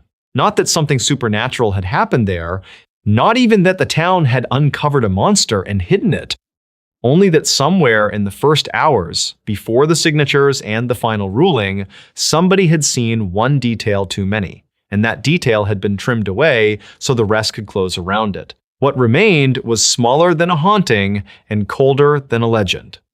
It was the possibility that the most disturbing thing in the file had never been the death at all, but the care with which certain parts of it had been made to disappear. The last time anyone heard from Emily Carter. The phone was not supposed to be moving anymore. By the fourth night after Emily Carter disappeared, the search teams had already walked the creek beds, the drainage ditches, the gravel roads that lifted out into the dark fields north of town. Deputies had checked the usual places first, then the less usual ones. They had spoken to the man at the gas station, the woman who claimed she saw Emily near the highway shoulder, the couple who said they heard a car door slam sometime after midnight. The public updates grew thinner with each passing day. The first photographs began to fade from storefront windows. But just after midnight, according to reports later discussed by people close to the case, Emily's phone connected to a nearby tower again. Not far away, not out in another state, not gone. Just there, somewhere in the dark, as if it had only just been switched on by a patient hand. Northern Colorado has long stretches where sound travels too clearly at night. A dog barking 3 properties over can seem close enough to touch. Wind moving through dry grass can sound like whispering in a room that should be empty. The roads outside the smaller towns run between irrigation ditches, storage sheds, old fencing, and fields that flatten under moonlight until distance becomes difficult to judge. It was in a place like that, people said, where Emily had last been seen. Not in a dramatic way, not running, not screaming, just present, and then no longer present. What could be confirmed publicly was sparse. Emily had gone missing after an ordinary evening by every outward measure. There was no sign of a struggle that authorities chose to describe in detail. Her vehicle, according to discussion that followed, was not found abandoned on some lonely road in the way people first imagined. The confusion started almost immediately. One witness said she left alone. Another said she had been arguing with someone in a parking lot lit by weak amber bulbs. A third insisted she looked calm, distracted if anything, as though listening for something outside the frame of conversation. None of it aligned cleanly. The accounts overlapped in shape and not in substance, the way stories do when people want badly to be useful and fear what their own memory might have missed. By the second day, volunteers were driving slow loops through the county roads with their windows cracked, calling her name into culverts and shelter belts and the mouths of abandoned farm buildings. Flyers went up in laundromats, diners, and feed stores. The usual machinery of concern began to turn. Family members made statements. Friends repeated the same careful phrases into local microphones. She would not have vanished on purpose. She was not the sort of person to disappear. She would have called, she would have answered. It was the kind of language people use when trying to build a wall against the dark, as if the right sequence of facts could keep something unreal from becoming permanent. Then came the first mention of the phone. Not an answered call, not a message, only a connection. A small thing, technical and bloodless on paper. Her device had reached a tower sometime late at night, then gone silent again. Searchers shifted their attention toward the area suggested by the signal. Roads were checked, empty lots were checked, water was checked, ditches were checked twice. Nothing. The ground gave back no shoe, no coat, no bag, no clean explanation. And when morning came, the land looked exactly as it had the day before, wide and ordinary and untroubled by what people were beginning to fear it was hiding. The late-night tower connections might have remained a detail buried inside the case if they had happened only once, but according to people who followed the disappearance closely, it happened again. Then again, each time well after dark. Each time brief enough to feel accidental, deliberate, or both. The phone would appear near the same cluster of towers and then vanish before anyone could reach anything that might be called a scene. To some investigators, if reports are to be believed, it suggested movement within a limited area. To others, it suggested a device powered on intermittently by someone who knew just enough to create uncertainty. But uncertainty, once it settles into a town, does not stay professional for long. It seeps under doors, it rides home with the volunteers, it sits in kitchens after the television has gone dark. People began checking their own windows at night. A waitress from a roadside place said she had served Emily coffee earlier that week and remembered her because she kept glancing at the door as if waiting for someone who made her uneasy. A ranch hand swore he saw a light moving near an unused service road close to midnight, low to the ground at first and then higher, as if someone had lifted a phone and turned slowly in a circle. A teenager told deputies he heard a ringtone drifting over the irrigation canal while he was parked with friends, but nobody in the car agreed on what the sound had been. Even within a single memory, things were splitting apart. That was when older stories began to attach themselves to the case the way burrs catch on clothing. There are places in northern Colorado where the newest silence lies over older absences. The old farmhouses with sunken porches, the motels that stand too far from the interstate to be useful now, the barns that look empty from the road until moonlight finds glass where no glass should be. Residents always have stories, though most of them are not told in daylight. A woman gone from a service station near closing time, a hunter who left his truck and did not come back before first snow, lights seen moving through fallow fields long after the nearest house had gone dark. None of it proved anything. None of it needed to. In a place that keeps its distances, rumor becomes a second weather. Emily's case became the center these stories drifted toward. Her friends were said to be exhausted by the contradictions. One of them told a local reporter, in the careful voice of someone trying not to become part of the spectacle, that the worst part was not the not knowing, it was the false almosts. Each late-night signal felt like proof that an answer was nearby. Each morning erased it. Some nights they stayed awake, dressed and ready, waiting to hear that searchers had found her alive in some outbuilding or stranded on some back road. Instead, there would be another clipped update, another request for tips, another statement that the investigation was active and ongoing. The language remained steady even as everyone listening to it began to hear the hollowness underneath. One volunteer, according to local discussion afterward, had driven the area of the strongest signal alone after midnight despite being asked not to. He took a county road lined with bare cottonwoods and followed it until pavement became packed dirt. There were no houses for a while, then one old place set back from the road with no porch light, no visible vehicle, and plywood over one of the windows. He later said he stopped because he thought he saw a pale rectangle moving behind the glass, bright for a second, then gone. When he rolled down his window, he heard nothing at first, except the ticking of his own engine cooling. Then, very faintly, a vibration. Not a ringtone exactly.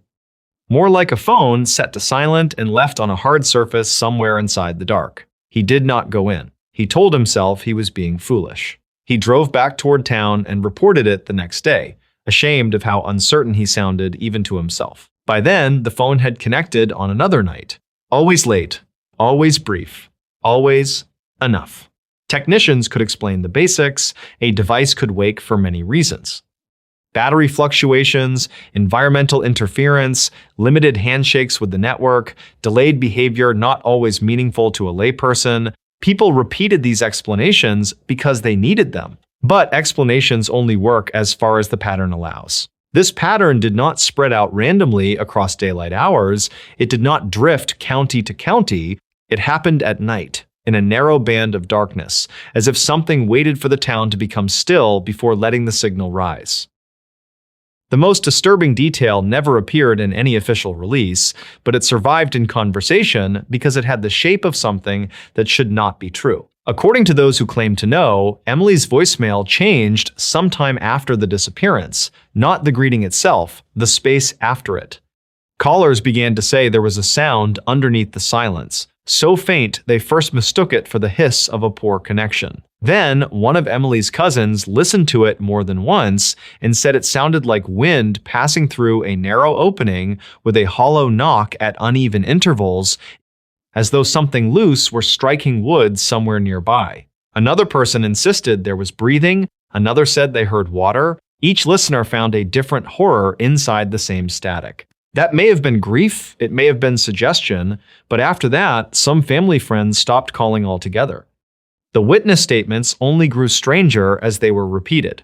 The woman who believed she had seen Emily by the highway later said she was no longer sure it had been Emily at all, only someone with the same light jacket and the same habit of holding one arm close to her body when cold. The couple who reported a car door after midnight began arguing over whether the sound had actually been farther away than they first claimed. The man at the gas station changed one detail in a way that unsettled everyone who noticed. At first, he said Emily looked tired. Later, he said she looked as though she had been crying. Then, in a quieter interview that circulated among locals more than it aired publicly, he said she had looked frightened for only a second and that the fear had not been directed at anyone in the store. It had been aimed through the front window toward the darkness outside. No suspect was clearly named in the public imagination because the facts would not stay still long enough to support one. That left room for the older American habit of filling blank spaces with place, with atmosphere, with whatever had frightened the town before this latest absence arrived.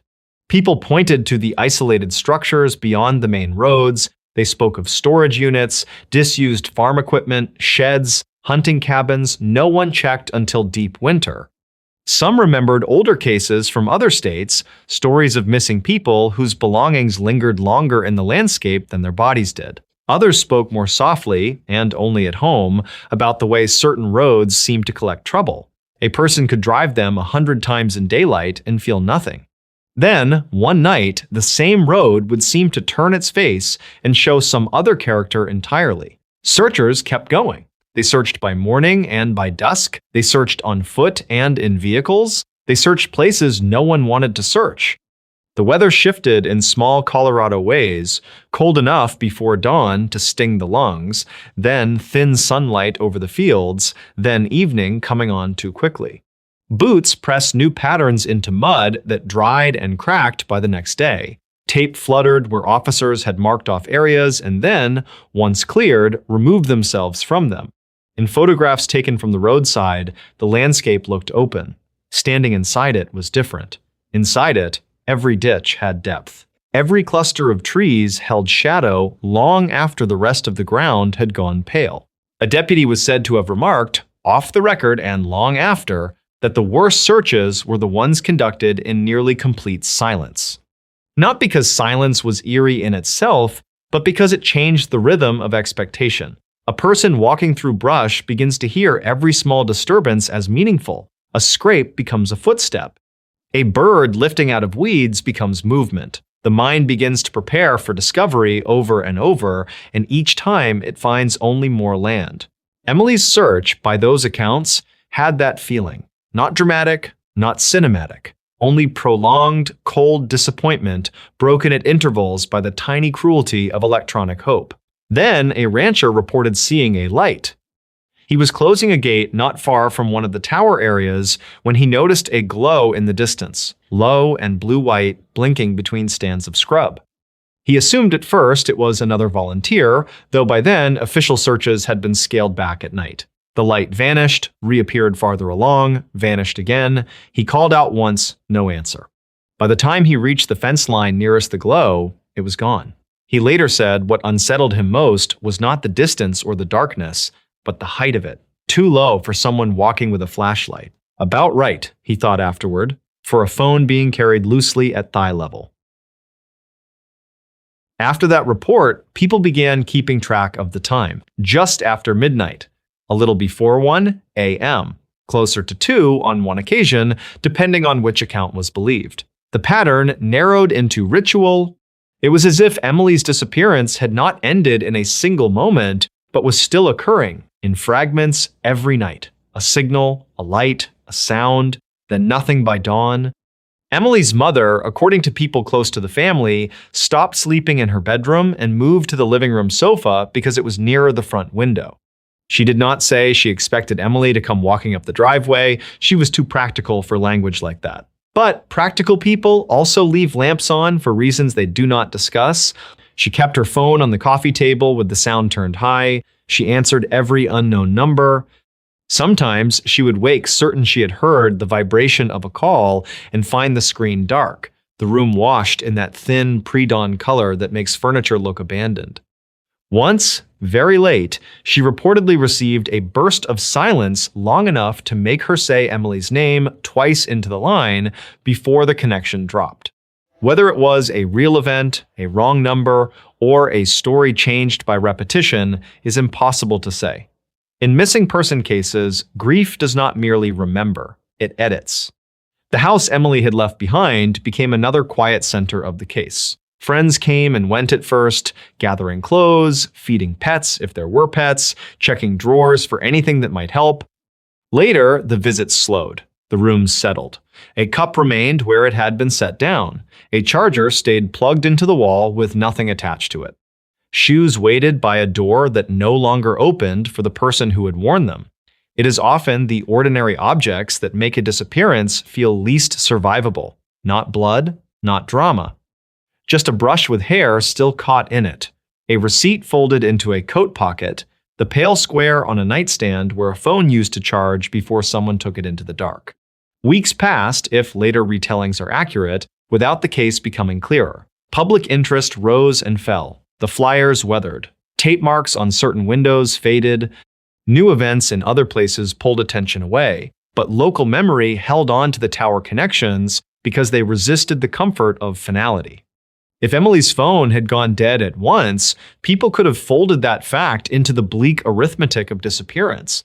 Instead, it kept returning like a hand on the shoulder after everyone in the room had gone still. There was one more detail. Not official, not proved, but repeated often enough that it survives wherever the case is mentioned in low voices. A utility worker doing routine checks near one of the tower zones found an old outbuilding on private land with fresh scuff marks near the threshold. Nothing dramatic, no obvious sign of forced entry. Just the feeling that the door had been opened recently despite the dust and weather on the rest of the structure. He did not go in at first because the smell coming through the gap was stale and mineral, damp wood, and cold earth. When he returned later with the property owner, the inside held only old equipment, broken shelving, and a workbench. On the bench lay a phone charger with no phone attached to it. The model was common. It proved nothing. But the owner swore it had not been there the season before. No public account ever confirmed that the charger belonged to Emily. No public statement ever tied the tower signals to a specific place. That is where truth begins to fray into the darker fabric people make to cover what they cannot bear to leave exposed. Some say investigators knew more than they released and withheld it for reasons of procedure. Some say the signals were meaningless and the town built a ghost from network noise because grief prefers a moving target to a permanent grave. Others, more quietly, say the phone was being powered on by someone who liked the idea of nearness. Someone who wanted the search to circle without landing. Someone who understood how much terror could be created by a device no larger than a hand. What remains, years later, in the way such stories are told, is not a solved ending, but a schedule of dread. Midnight settling over the county roads, empty fields silvered by moonlight, barns and sheds standing dark against the horizon, a family home with one lamp burning, search volunteers who once thought technology would bring certainty, now staring at maps that only tightened the mystery. And somewhere in that wide northern dark, according to reports and rumors that never fully died, a phone waking just long enough to remind everyone that Emily Carter had not simply vanished. Something or someone had lingered after her. Even now, locals sometimes mention that the roads around those tower zones feel wrong after midnight, not haunted in the theatrical sense, just watched, as if the land there learned the habit of waiting. Drivers passing through say they lower the radio without meaning to. They check the passenger seat for a light that is not there, they notice how often they look toward the fields, and if their own phones lose service for a moment or vibrate once without explanation, they think of the case whether they want to or not.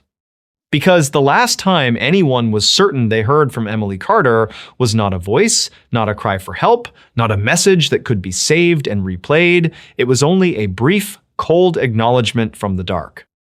A signal touching a tower in the middle of the night, then slipping away before anyone could reach it. The kind of thing that would have meant almost nothing in another case. In this one, it was enough to keep the town listening long after the sound was gone. The voice that only spoke after midnight in New Mexico. The first recording began with a chair scraping across a kitchen floor, then a long stretch of nothing at all, and then a woman in the house turning toward an empty doorway because someone had answered a question she had never asked out loud. The tape caught only a few sounds before the voice came. A breath, the soft rattle of dishes in a sink, wind at the windows. Then, from somewhere beyond the small dark hall, a low reply in a man's voice, patient and near, as if he had been standing there listening for some time. When the woman later described that moment, she said the worst part was not what the voice sounded like, It was that it had answered the exact thought she had held in silence, with her lips closed and her hands still under cold running water. The house stood alone in the north of New Mexico, far from town, with a dirt road that narrowed into stone and brush before reaching the property. It was an old place, adobe and timber, low to the ground, with deep-set windows and a roof darkened by years of wind and sun. The nearest neighbors were scattered too widely to hear a cry in the night, and at certain hours, the silence there seemed to gather shape, settling against the walls like another layer of plaster. People in the region had long kept stories about voices traveling strangely over open land. Some spoke of old songs heard where no one stood. Others mentioned names whispered from arroyos after dark. Most of those stories lived where such stories often live, half in memory and half in habit, repeated on porches, lowered near children, then laughed away by morning. The people in the house were not looking for any of that. According to later accounts, they were practical enough to begin with ordinary explanations. A radio left on somewhere, a rancher passing in the dark, sound carrying from the road, one of them talking in their sleep. Yet the first incidents carried a small detail that kept returning. The voice did not interrupt. It replied. It came only after midnight, and only after someone in the house had formed a question privately, inwardly, with no sound behind it. The answer would not always come at once. Sometimes there would be a delay long enough for the person to convince themselves they had imagined the whole uneasy chain of thought. Then, from another room or the far end of the hallway, the reply would arrive in a tone so natural it seemed almost intimate. Not loud, not theatrical, merely present. At first, the answers were simple. Where did you put the keys? In the blue bowl. Why was the dog staring at the back door? Because he hears me. Who forgot to latch the pantry? Not him. Those close to the case would later disagree on the wording of the recordings, and some tapes were said to be too faint to judge with confidence. But a pattern appears in every retelling. The voice knew what had not been spoken. It responded in the rhythm of conversation, as if another unseen resident had been waiting for a pause. By the time the family began placing cassette recorders around the house, they were no longer trying to prove the strange events to outsiders. They were trying to determine whether they themselves were still perceiving the world correctly. The tapes, according to those who claimed to have heard them, were inconsistent in the way such evidence often is. Most of them contained long lengths of ordinary room noise, a stove ticking as it cooled, a dog shifting in sleep, screen doors moving slightly in the wind. Now and then there was a segment that raised the hair on the neck. In one, a child could be heard waking and beginning to cry in a bedroom at the end of the hall. Before any adult entered, before a single soothing word was spoken, a voice inside the room murmured, calm and level, almost too low for the recorder to catch. The crying stopped immediately. When the mother reached the bed, the child was upright beneath the blanket, staring toward the ceiling corner and smiling at something in the dark. The family stopped letting the children sleep alone after that. Reports of investigators visiting the property began much later, after a relative played one of the tapes for a local radio host with an interest in regional folklore. That was enough to turn a private fear into a public rumor. Men with microphones came out from Albuquerque. A pair of researchers from farther west, who had built reputations collecting haunted house audio, drove in with cases of equipment and too much confidence. One retired sheriff visited because he had known the family by name and did not like how shaken they sounded on the phone. No one fully agreed on what was found there, which in some ways only strengthened the story. The radio men thought the house produced unusual echoes because of its shape and thick walls. One of the researchers suspected ventriloquism, fraud, or a member of the household acting out a pattern that had grown into obsession. The retired sheriff did not offer theories. He stayed one night, left before dawn, and later told a friend that he would not go back. Something changed on the second night of the investigators' visit. Until then, the voice had replied only to those who lived in the house. That detail had made some of the visitors dismissive. They assumed the phenomenon depended on suggestion.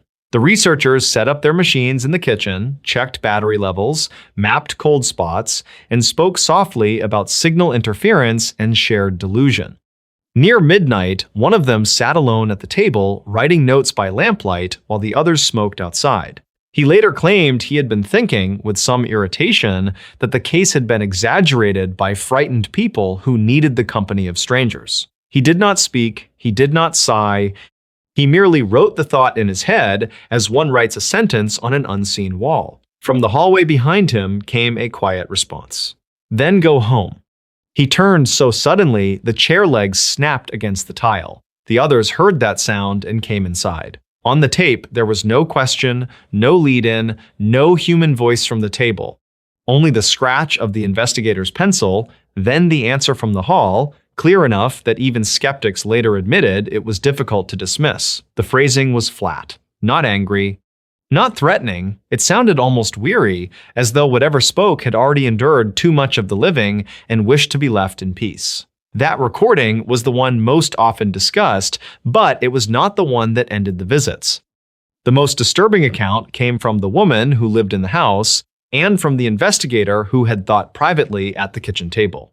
According to both of them, the activity deepened after people began expecting it. The voice no longer answered practical thoughts. It began replying to memories. A man would think of his dead brother while standing alone in the bathroom mirror, and from the bedroom behind him, the voice would say the brother's childhood nickname. A woman, folding blankets, would recall, against her will, the face of her mother in a hospital bed, and from the dark hall, a voice would say, "She knew you lied." The words were not shouted. They arrived in the same mild tone, close to the ground, with a kind of domestic familiarity that made them unbearable. Whatever spoke seemed less interested in frightening the house than in entering the private space people usually keep even from those they love. After that, sleep in the house changed. No one wanted to drift off fully. No one wanted to dream too deeply. The family began leaving lamps on in 2 rooms and a radio murmuring in the kitchen through the night, as if a little human noise could keep something older from settling in. Still, the worst incidents came after midnight, when conversation thinned, when thoughts loosened and grew vivid in the dark. One son, not yet grown, started covering his ears before bed, though that did nothing. Another refused to think in complete sentences once night fell. He would distract himself with songs, arithmetic, baseball rosters, anything broken and harmless, because he had become convinced that the voice could only answer a whole thought. For a short time, that seemed to help. Then, one night, sometime after 1 a.m., his recorder picked up a whisper close to the mattress, so close it seemed to rise from under the bed frame itself. "You do not need words." The family considered leaving. Whether they truly tried is less certain. Some later versions of the story say they packed twice and unpacked both times before dawn.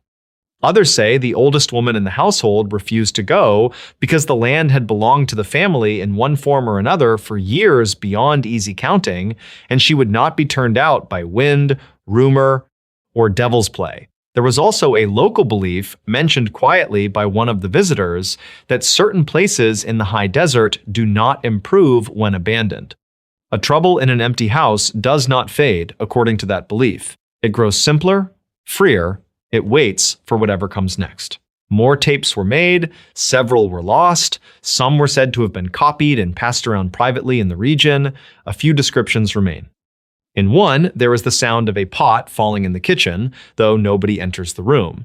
In another, a dog begins growling toward a closed bedroom closet and then abruptly whines as if recognizing something. On one of the last known recordings, 2 people sit together in silence for almost a full minute. Wind rubs against the outside of the house, boards shift, one person is breathing too fast, the other seems to be trying not to.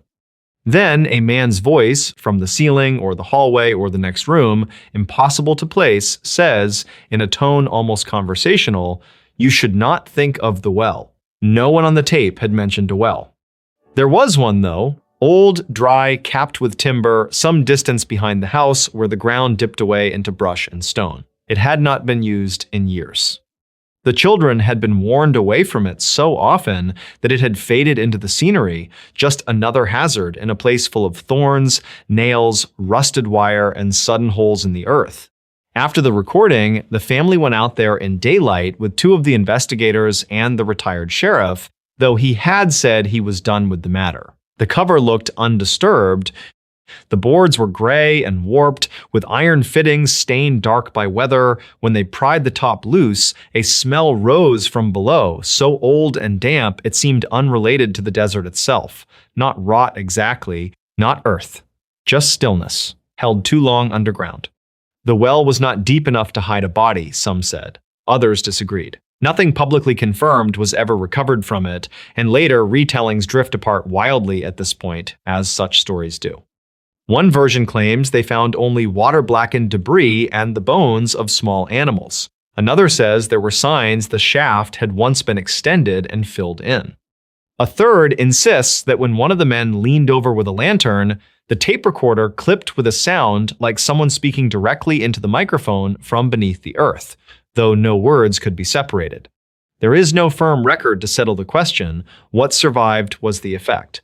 After the well was opened, the voice inside the house grew more frequent. It also grew more personal. The woman in the kitchen, the one from the first tape, later told a friend that the voice began using endearments no stranger should have known. Names from childhood, phrases spoken years earlier in grief and never repeated. Once, while washing dishes after midnight, she remembered a morning when she had stood by a hospital bed and silently wished for an ending before the suffering could continue. She had never confessed that thought to anyone. The guilt of it had traveled with her for years like a stone in the body. As she stood at the sink, the room dim except for the weak yellow light above the stove, the voice came from the pantry with a soft little chuckle underneath it and answered the memory as though continuing a conversation left unfinished. "You meant it." She dropped a glass, it shattered at her feet, the tape caught the break, the breath, the hurried steps backward, but the voice did not return. That was another pattern people noticed.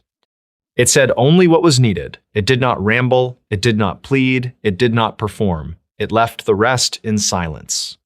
Toward the end, some neighbors believed the family had changed. Not in some dramatic way, but in the small, exhausted way people change when nights stop being safe. They forgot ordinary things. They stared too long at nothing, their speech thinned. One of the children, when asked at school why he looked so tired, reportedly said that talking was not the hard part anymore, thinking was. Local residents repeated that line for years afterward, often with a small pause before the last word, as though testing how it sounded in open air. What finally happened in the house is uncertain. The family did leave for a time, according to some accounts. According to others, only part of the family left, while an older relative stayed behind and refused help. There are scattered rumors of a fire that never fully took hold, of a priest who would not enter after sunset, of tapes mailed anonymously and never heard from again. Publicly discussed incidents rarely end as neatly as campfire stories want them to. They fray, people die, papers are misplaced. Houses pass to distant relatives or stand empty until the roof gives way and weather carries the last shape out of them. The adobe house in northern New Mexico, if it still stands, is not easy to identify from the stories. Details were softened over time, either to protect the family or because no one telling it was ever entirely sure. But the legend remains stubborn in the region because of one final detail, repeated by more than one person who claimed contact with the case. The voice, they said, did not haunt the place in the way people usually mean. It did not seem bound to footsteps, doors, or rooms. It attached itself to inward attention. To the small, silent act of turning a thought over in the mind after midnight and waiting, without meaning to, for an answer.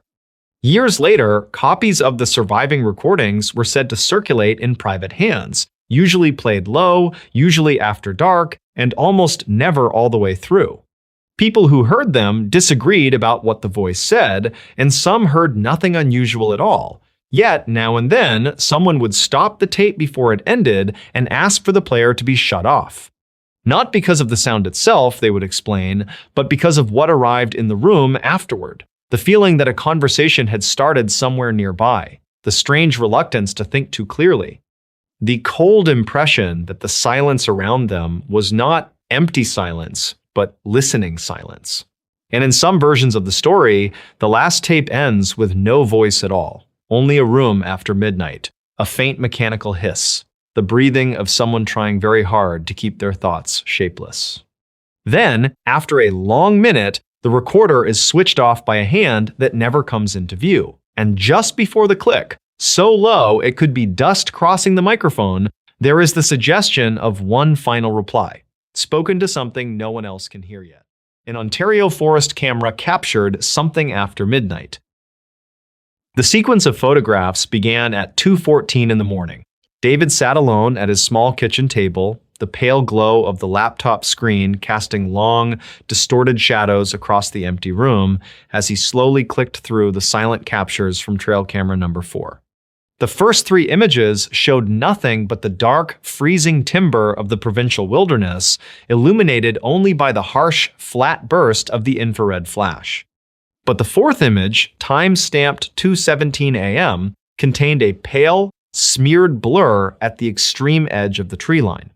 It was tall, far too tall to be a wolf or a roaming black bear, and its shape did not make geometric sense in the context of the dense, tangled brush. David was a field biologist studying seasonal migration patterns deep in the sprawling, unbroken forests of northern Ontario. It was a profoundly lonely profession, one that required long, uninterrupted stretches of isolation in a rudimentary cabin located 50 miles from the nearest paved road. The surrounding landscape was a vast, unforgiving ocean of black spruce, cedar, and birch, a place where the deep winter cold could snap a dry branch with the echoing sound of a rifle shot. To monitor the wildlife without disturbing them, David relied on a wide network of 30 motion-activated trail cameras, heavily strapped to tree trunks along natural game trails and frozen creeks. Camera number 4 was his most remote station. It was located 3 miles deep into a heavily wooded valley that the older locals and indigenous guides simply called the Black Ridge. It was a notoriously quiet patch of timber. According to regional historical records, a commercial logging company had attempted to clear the ridge in 1922, but they completely abandoned the camp after only 2 months. The official reports cited logistical failures and severe, unpredictable weather, but rumors persisted for decades that the lumberjacks simply refused to work in the deep shadows of those particular trees. They claimed the woods were unnatural, entirely devoid of animal sounds, and that their heavy equipment was constantly being dragged or moved in the middle of the night. David had never paid much attention to local folklore. He was a man of strict science, relying entirely on data, timestamps, and observable facts. When he had hiked out to retrieve the memory card from the Black Ridge earlier that afternoon, the heavy plastic casing of the camera had been covered in a thick, undisturbed layer of frost. It had sat in the silent woods, untouched by human hands, for 4 long weeks. Now, sitting alone in his locked cabin, with the diesel generator humming softly outside and the freezing wind picking up off the surface of the frozen lake, the digital data he was observing was beginning to defy all scientific logic. He clicked to the next photograph. The timestamp read 2:18 a.m. The pale blur had moved closer to the center of the frame. It was entirely motionless in the frozen capture, yet it was distinctly closer to the lens.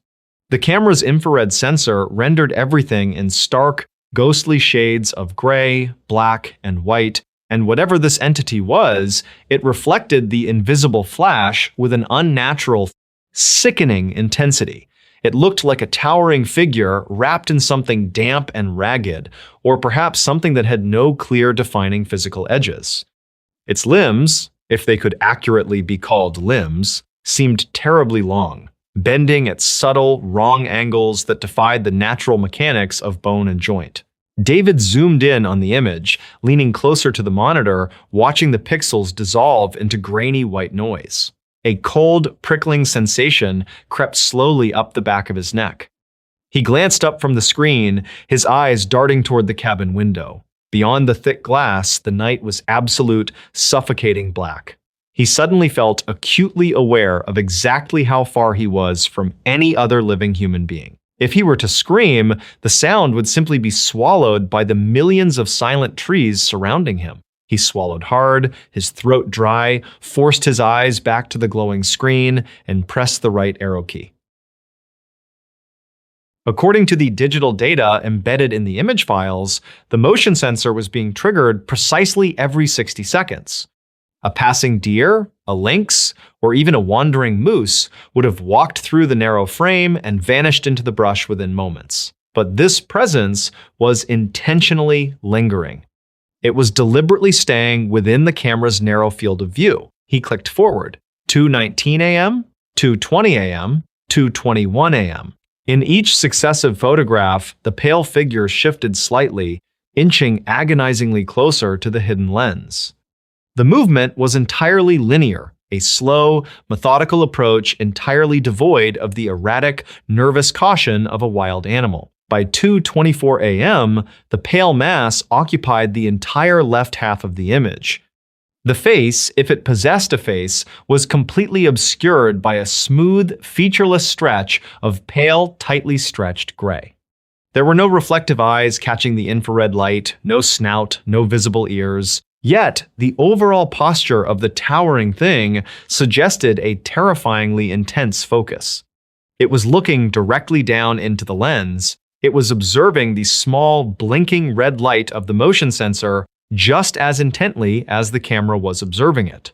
The wind outside his cabin began to howl through the eaves, rattling the loose pane of glass in the living room window with a rapid, violent shaking. David paused his clicking, his finger hovering over the keyboard.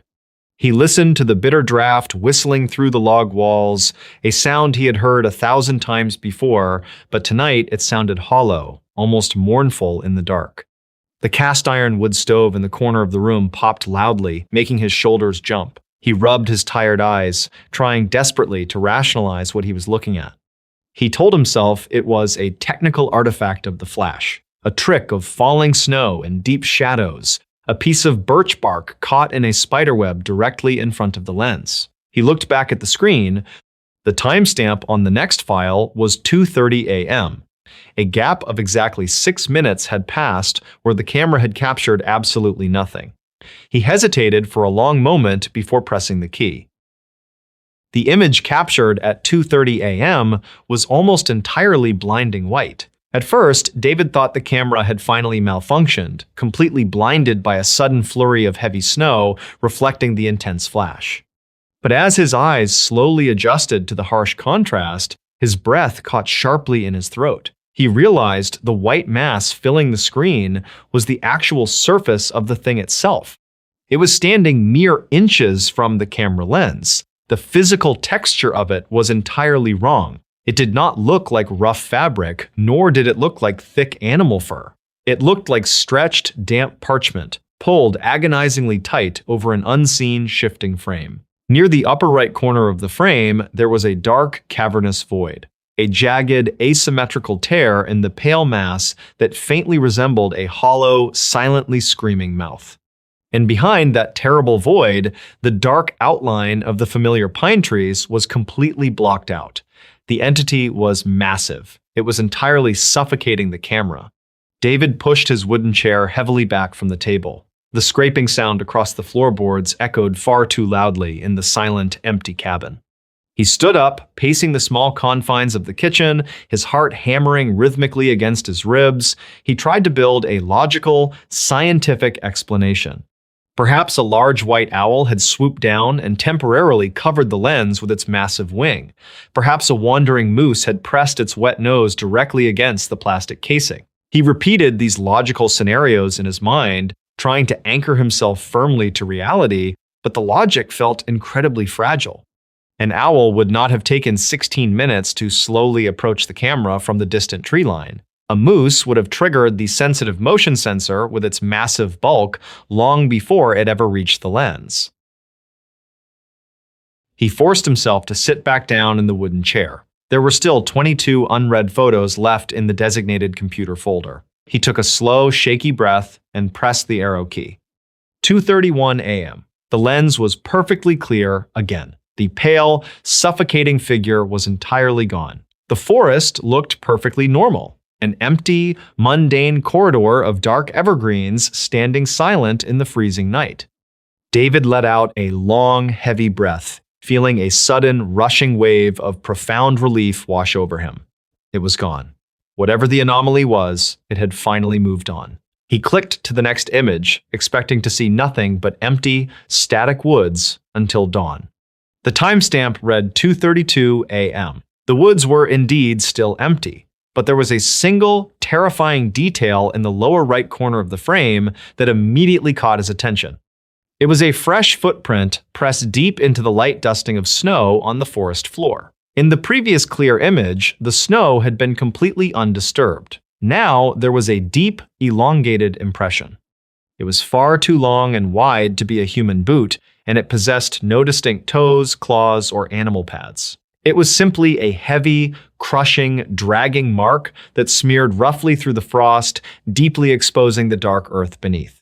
He clicked rapidly through the next 15 photos. 2:35 a.m., 2:40 a.m., 2:45 a.m., 2:52 a.m. The woods remained entirely empty. The single footprint remained perfectly untouched by wind or fresh snow. Yet, the camera continued to trigger. It fired its silent flash into the absolute void of the forest over and over again, capturing nothing but static trees and that single, strange track. This slow realization chilled David to his absolute core. If the camera was entirely motion-activated, something heavy and substantial was still moving out there in the dark. It was either moving far too fast for the digital shutter to capture, or it was moving just outside the narrow cone of the camera's vision, pacing endlessly back and forth in the blind spots. As David reached the very end of the digital folder, he noticed a deeply unsettling pattern in the timestamps of the final 5 photographs. They were no longer being triggered minutes apart. They were triggering mere seconds apart, as if the sensor was being completely overwhelmed by frantic, rapid motion. 3 o'clock in the morning, 3 o'clock and 12 seconds, 3 o'clock and 25 seconds. He cycled through them, the images flashing rapidly on his screen like a crude, disjointed stop-motion film. In the first 3 images, the forest was perfectly still and empty. But in the 4th image, captured at exactly 3 o'clock and 38 seconds, the entire perspective of the camera had violently shifted. The lens was no longer pointing straight down the frozen game trail. It was pointing directly upward into the dense, tangled canopy of the dark trees. The heavy canvas strap used to secure the camera to the trunk, a thick woven band rated for hundreds of pounds of pressure, had been snapped with incredible, sudden force. The final photograph in the folder, taken at 3 o'clock and 40 seconds, was captured while the camera was in a chaotic state of freefall. It was a blurry, deeply disorienting smear of dark branches, falling snow, and pitch-black sky. But in the very center of that chaotic blur, illuminated briefly by the dying burst of the flash, was an incredibly long, pale, multi-jointed appendage reaching straight down from the high branches above. It bent back upon itself in a sickening, impossible geometry, its surface perfectly matching the damp parchment texture of the pale mass from earlier. It was reaching down through the air, grasping blindly toward the falling camera. David did not sleep a single minute that night. He sat frozen at his kitchen table until the dull, gray light of a winter dawn finally crept slowly through the frosted windows, his tired eyes fixed, unblinking, on that final, blurry image. When the winter sun was fully above the tree line, he packed a heavy rifle, loaded his truck, and drove the 3 miles down the rutted, icy logging road. He parked at the dead end and hiked the final mile into the Black Ridge section on foot, determined to retrieve his broken equipment and prove to himself that this was all an elaborate prank by local hunters or a bizarre mechanical failure. When he finally located the specific pine tree where camera number 4 had been mounted, the torn remnants of the canvas strap were still dangling loosely from the rough bark, its thick edges violently frayed and torn. The heavy, reinforced plastic casing of the camera lay shattered into a dozen jagged pieces on the frozen, unforgiving ground. The small alkaline batteries were scattered in the white snow, completely drained of all their power. He gathered the broken pieces of plastic in complete silence, his gloved hand gripping the leather strap of his rifle tightly, his eyes constantly scanning the dense, overarching canopy of heavy pine branches above his head. The woods around him were utterly, unnaturally silent. There were no winter birds calling in the distance, no wind whistling through the dry needles, no sound of small animals scurrying through the dead underbrush. It felt like standing completely still inside a vacuum. As he finally turned to leave the ridge, eager to get back to the safety and warmth of his truck, he looked down at the wide base of the massive pine tree. The morning sun had melted some of the lighter frost, but in the damp, exposed earth around the thick roots, he found a continuous, unbroken series of those deep, dragged impressions. They did not lead away into the deeper forest, nor did they lead back toward the established game trail. The massive, dragging tracks circled the base of the tree, over and over again, trampling the loose soil into a dark, muddy, chaotic ring before simply stopping directly beneath the thickest, highest branches. According to provincial employment records, David never returned to the Black Ridge area, nor did he ever finish his research contract. He submitted his seasonal ecological report a full month early, packed up his remote cabin in a single afternoon, and relocated to a completely different wildlife reserve over 400 miles away. The memory card containing the late-night infrared images was reportedly locked away in a private safety deposit box, never published in any of his official surveys, and never shown to his academic colleagues. To this day, local hunters and brave hikers who venture too far into the deep, silent timber of northern Ontario sometimes report finding strange, deep tracks circling the base of the oldest trees. And in the small, isolated logging towns bordering the vast wilderness, a quiet, persistent rumor still survives among those who spend their lives in the woods. They say that if you leave a camera out in the deep timber overnight, you should never review the footage taken between 2 and 3 o'clock in the morning. Because whatever slowly wanders the Black Ridge at that hour is learning exactly how the blinking cameras work, and it does not like being watched. An Alaska bush pilot reported something following his aircraft. The unnatural drop in cabin temperature happens first, followed almost immediately by the compass needle drifting lazily away from true north. The pilot, a man named Arthur, is entirely alone above the vast, empty expanse of the Yukon-Koyukuk region. It is 11:40 p.m. on a moonless Tuesday in late November. The glass of the windshield is coated in a creeping layer of frost. But what catches his attention is not the ice, it is the solid black shape moving steadily just off his right wing. It is darker than the night sky, a massive void blocking out the distant, cold stars. Arthur has flown these northern routes for 14 years. He knows the unforgiving airspace like the back of his hand. He is flying a standard, unglamorous cargo run, carrying mail, heavy machinery parts, and medical supplies from a small, isolated outpost back toward the airfield in Fairbanks. The flight is normally a quiet, meditative stretch of time, marked only by the steady, rhythmic drone of the single engine and the faint red glow of the instrument panel illuminating his tired face. Below him, the landscape is a frozen, jagged wasteland, heavily forested and entirely devoid of human life. There are no roads down there, no cabins, no emergency landing strips. There is just an endless ocean of deep snow and ancient pine, where the temperature sits at 40 degrees below zero. He reaches forward to adjust the frequency on his aviation radio. He depresses the button on the worn control yoke to hail the regional flight service station, intending to ask if there is any other logged traffic in his sector. When he speaks into the headset, the only response is a thick, wet static. It does not sound like typical atmospheric interference or a lost signal. It sounds heavy and deliberate, almost rhythmic, like the slow, mechanical breathing of something massive resting at the bottom of a deep well. He tries a different frequency, twisting the dial to the universal emergency channel. The bizarre static follows him. It is perfectly uniform across every band. The shape on his right begins to shift. It does not bank or turn the way a conventional aircraft should. It simply slides laterally through the air, maintaining a perfect, unnatural parallel to his wing. Arthur reduces his speed, pulling the throttle back slightly to let the strange object pass him by. The needle on his airspeed indicator drops to 100 knots. The massive shadow slows with him. It matches his deceleration instantly without any visible thrust, exhaust, or momentum correction. The engine of his small plane struggles against the freezing thin air, but from the void outside, there is absolute, terrifying silence. A cold sweat breaks out on the back of his neck, chilling him despite his heavy winter gear. According to aviation reports and local legends, pilots in the far north occasionally see strange things over the ice.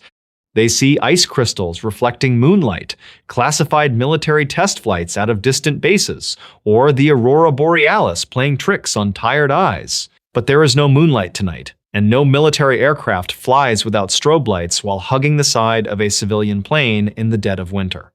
Arthur pushes the yoke forward, descending 500 feet in a sudden, evasive maneuver. His stomach drops with the sudden loss of altitude. He levels out at 5,500 feet. He looks out the frost-covered right window. The black mass is still there, filling the space exactly as it had before, perfectly matching his dive. The temperature inside the tiny cockpit continues to plummet rapidly. The small cabin heater, which had been working perfectly for the first 2 hours of the flight, now blows freezing air that bites at his exposed cheeks. Ice begins to creep rapidly across the inside of the windows, forming complex, jagged patterns that distort his view of the outside world. He reaches out with a thick, gloved hand to wipe the frost away from the side window. As his hand nears the glass, the hairs on his arm stand straight up. A heavy, crackling, static charge fills the small cabin, making the air taste like copper and ozone. The analog dials on his instrument panel begin to twitch violently. The altimeter spins out of control, registering an impossible climb to 10,000 feet, then a sudden dive to zero, over and over again. Up until now, the object has been nothing more than a silhouette, a hole in the sky. But as the dark shape drifts slightly forward, pacing the nose of his plane, Arthur notices a faint, unnatural illumination along its lower edge. It is a dull, sickly yellow glow, the color of old, rotting parchment. The light does not cast beams into the dark sky. It seems to be absorbed by the dark metal or whatever unknown material the craft is made of. The glow pulses slowly, swelling and fading to the exact rhythm of the heavy, wet static still broadcasting in his headset. With each pulse of the yellow light, the engine of his small plane coughs, the revolutions per minute dropping dangerously low before recovering. Panic begins to take root in his chest, cold and sharp. If the engine dies over this remote stretch of mountains in the middle of winter, there is absolutely no chance of survival. There is nowhere to glide, nowhere to land, and even if he somehow manages to bring the plane down into a snowbank without tearing it apart, the sub-zero temperatures will freeze him solid before morning. He frantically taps the fuel gauge with his knuckle, making sure the line is not freezing solid. The tank is half full. He adjusts the fuel mixture, trying desperately to keep the struggling engine running smooth. But the mechanical components of his plane feel entirely secondary now. The object outside is dictating the reality of the airspace. The yellow light pulses again, much brighter this time. The engine sputters hard, a violent metallic shudder vibrating through the entire airframe. The massive object suddenly banks directly toward him. The sheer scale of it becomes terrifyingly clear in the darkness. It is not the size of another small cargo plane. It is the size of a large commercial airliner, perhaps even larger, but it has no wings. It is shaped like a massive, blunt cylinder, perfectly smooth and devoid of windows. It closes the distance between them in a fraction of a second, violating all known laws of inertia and aerodynamics. It is so close now that it blocks out the entire right hemisphere of the sky, its hull looming just feet from his wingtip. The dull yellow light shifts violently. It turns into a blinding, pale green luminescence that completely floods the cockpit. The pale light washes out the comforting red glow of his instruments. It casts long, unnatural, stretching shadows across the cabin. In that blinding green glare, the loud, steady sound of his own engine disappears completely. The silence that follows is absolute and crushing. For several agonizing seconds, Arthur is suspended in a soundless void, falling through the night sky in a dead metal tube bathed in sickly green light. He grabs the controls, pulling back with all his strength. The yoke goes completely stiff. It will not budge a single inch. The rudder pedals are locked firmly in place. He is no longer flying the aircraft.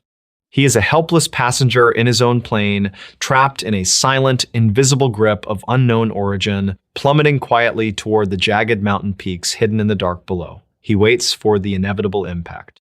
He watches the broken altimeter dial, which is now completely frozen at 4,000 feet. The green light outside the window is so intense he can see the dark blue veins in the back of his own hands, sharp and clear against his pale skin. Then, as abruptly and inexplicably as it began, the green light extinguishes. The heavy, crushing pressure in the cabin vanishes in an instant. The control yoke jerks violently forward in his hands, nearly breaking his wrists. The deafening mechanical roar of the single engine returns, painfully loud after the profound, unnatural silence. The plane drops sharply, catching a turbulent updraft. Arthur fights the controls, desperately pulling the nose up just as the dark, jagged silhouette of a snow-covered mountain ridge scrapes past the underbelly of the aircraft. He clears the deadly peak by less than 200 feet. The plane rattles and shakes in the disturbed air, but the propeller is spinning. It is flying. He gasps for air, his lungs burning deeply as if he has been holding his breath underwater for minutes. He looks frantically out the right window. The sky is entirely empty. The distant stars have returned, cold and indifferent, scattered across the endless black canvas of the northern night. The heavy, breathing static in his headset is gone, replaced entirely by the normal, quiet hiss of an empty radio frequency. He does not reach out to touch the radio again. He flies the remaining 80 miles to the airfield in complete, paranoid silence, keeping his eyes fixed straight ahead through the frosted glass. Every dark cloud on the horizon looks like a massive, silent cylinder waiting to drop out of the sky and swallow him. He lands the plane at the empty airfield just after 1:30 a.m. The yellow runway lights seem unnaturally bright, burning his tired eyes. When he taxis the aircraft to his designated hangar and finally cuts the engine, he does not immediately unbuckle his harness. He sits alone in the freezing dark cockpit, his hands shaking violently on his lap, staring blankly at the frost slowly melting on the glass. When the sleepy ground crew finally approaches with flashlights to ask why he is just sitting there in the dark, Arthur unbuckles his belt and steps out onto the icy tarmac. His legs are weak, barely able to support his weight. He tells the mechanics to check the electrical system, claiming he suffered a temporary alternator failure over the mountains. He does not mention the massive shadow. He does not mention the dead silence or the blinding green light. The official maintenance report, filed by the crew 3 days later, notes absolutely no mechanical faults with the engine, the battery, or the alternator. The plane is thoroughly inspected and deemed perfectly safe for regular flight. However, the lead mechanic mentions a highly unusual anomaly in his handwritten notes at the bottom of the page. Along the entire right side of the aluminum fuselage, the standard white paint is heavily discolored. It is a pale, sickly yellow, as if the metal had been subjected to intense, localized heat or strange radiation. The scorch mark is massive, extending unbroken from the nose of the plane all the way to the tail, yet the metal itself is not warped or melted in any way. Arthur never flies that northern route again. He quietly requests a transfer to daytime cargo runs in the southern, more populated part of the state, avoiding the remote mountain passes entirely. Other veteran pilots occasionally ask him about the strange, yellow discoloration on the side of his old plane, which remains parked at the far edge of the frozen airfield. They ask if he flew through a strange chemical cloud or if weird atmospheric lightning struck the wing during a storm. He always gives a vague, dismissive answer and quickly changes the subject. But on cold, moonless winter nights, when the aviation radio in the dispatch office picks up a heavy, rhythmic static, the older pilots at the airfield fall perfectly silent. They step outside and look out toward the dark northern horizon, wondering what is drifting quietly through the freezing blackness, pacing the empty skies, waiting for the sound of a lonely engine.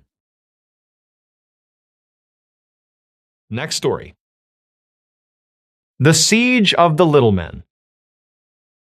There is a specific kind of darkness that blankets the rural American South in late summer. It is not just an absence of light, but a heavy, suffocating presence, thick with the humidity of August and the deafening drone of cicadas. In the farming community of Kelly, Kentucky, the nights belong to the cornfields. The towering stalks sway in the warm breeze, creating a wall of shadows that stretches for miles in every direction. If you scream out there, the sound is swallowed by the earth. If something approaches from the depths of those fields, you will not see it until it is standing right at your door. On the evening of August 21st, 1955, 11 people were crammed inside the small, unpainted Sutton farmhouse. It was a modest home, devoid of running water or a telephone, sitting isolated at the end of a long dirt driveway. The family was winding down from a long day of brutal heat. Around 7 in the evening, a visiting friend named Billy Ray Taylor stepped out the back door to draw a bucket of water from the well. He barely made it to the pump. He came rushing back inside, his face pale and slick with sweat, claiming he had just watched a massive, glowing metallic object streak across the twilight sky and land silently in a deep gully just beyond the edge of the property. The others in the house dismissed him. They reasoned it was a shooting star or perhaps a trick of the fading light. Billy Ray insisted, but the stifling heat of the house sapped any energy for argument. The matter was dropped until the farm dog in the yard began to bark. It was not the usual territorial warning. It was a frantic, terrified shrieking that ended abruptly as the animal scrambled under the foundation of the house, refusing to come out. A heavy silence fell over the property, drowning out even the chorus of the insects. Elmer Lucky Sutton, the patriarch of the house, exchanged a long look with Billy Ray. Neither man spoke, but both moved toward the corner of the room. Lucky picked up his 12-gauge shotgun. Billy Ray took up a .22 caliber hunting rifle. They loaded the chambers, the metallic clatter of the mechanism sounding unnaturally loud in the quiet house. They opened the back door and stepped out onto the porch, peering into the dense blackness of the yard. At first, there was only the rustling of the corn, then they saw it.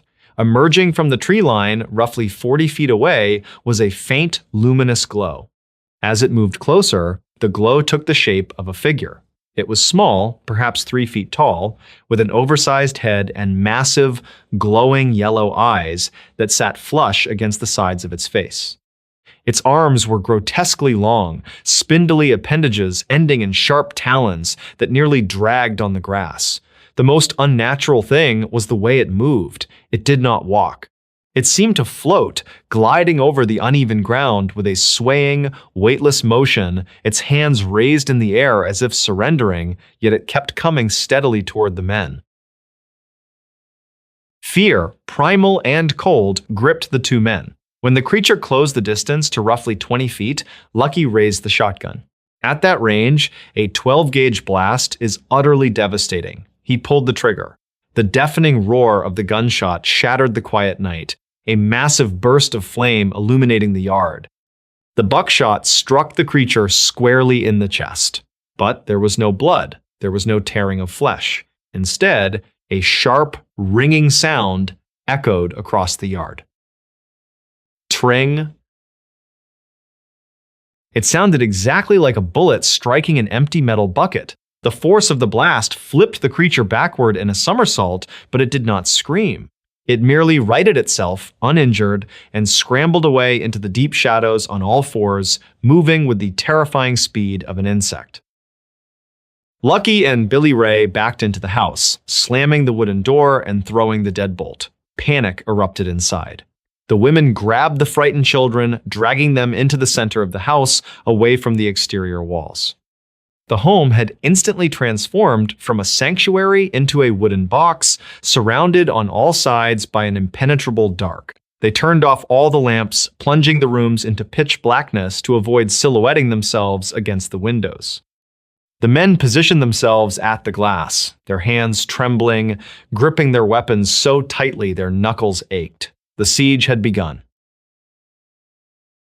For several agonizing minutes, there was nothing. Then, a soft scraping sound came from the dining room window. Lucky moved cautiously toward the doorway.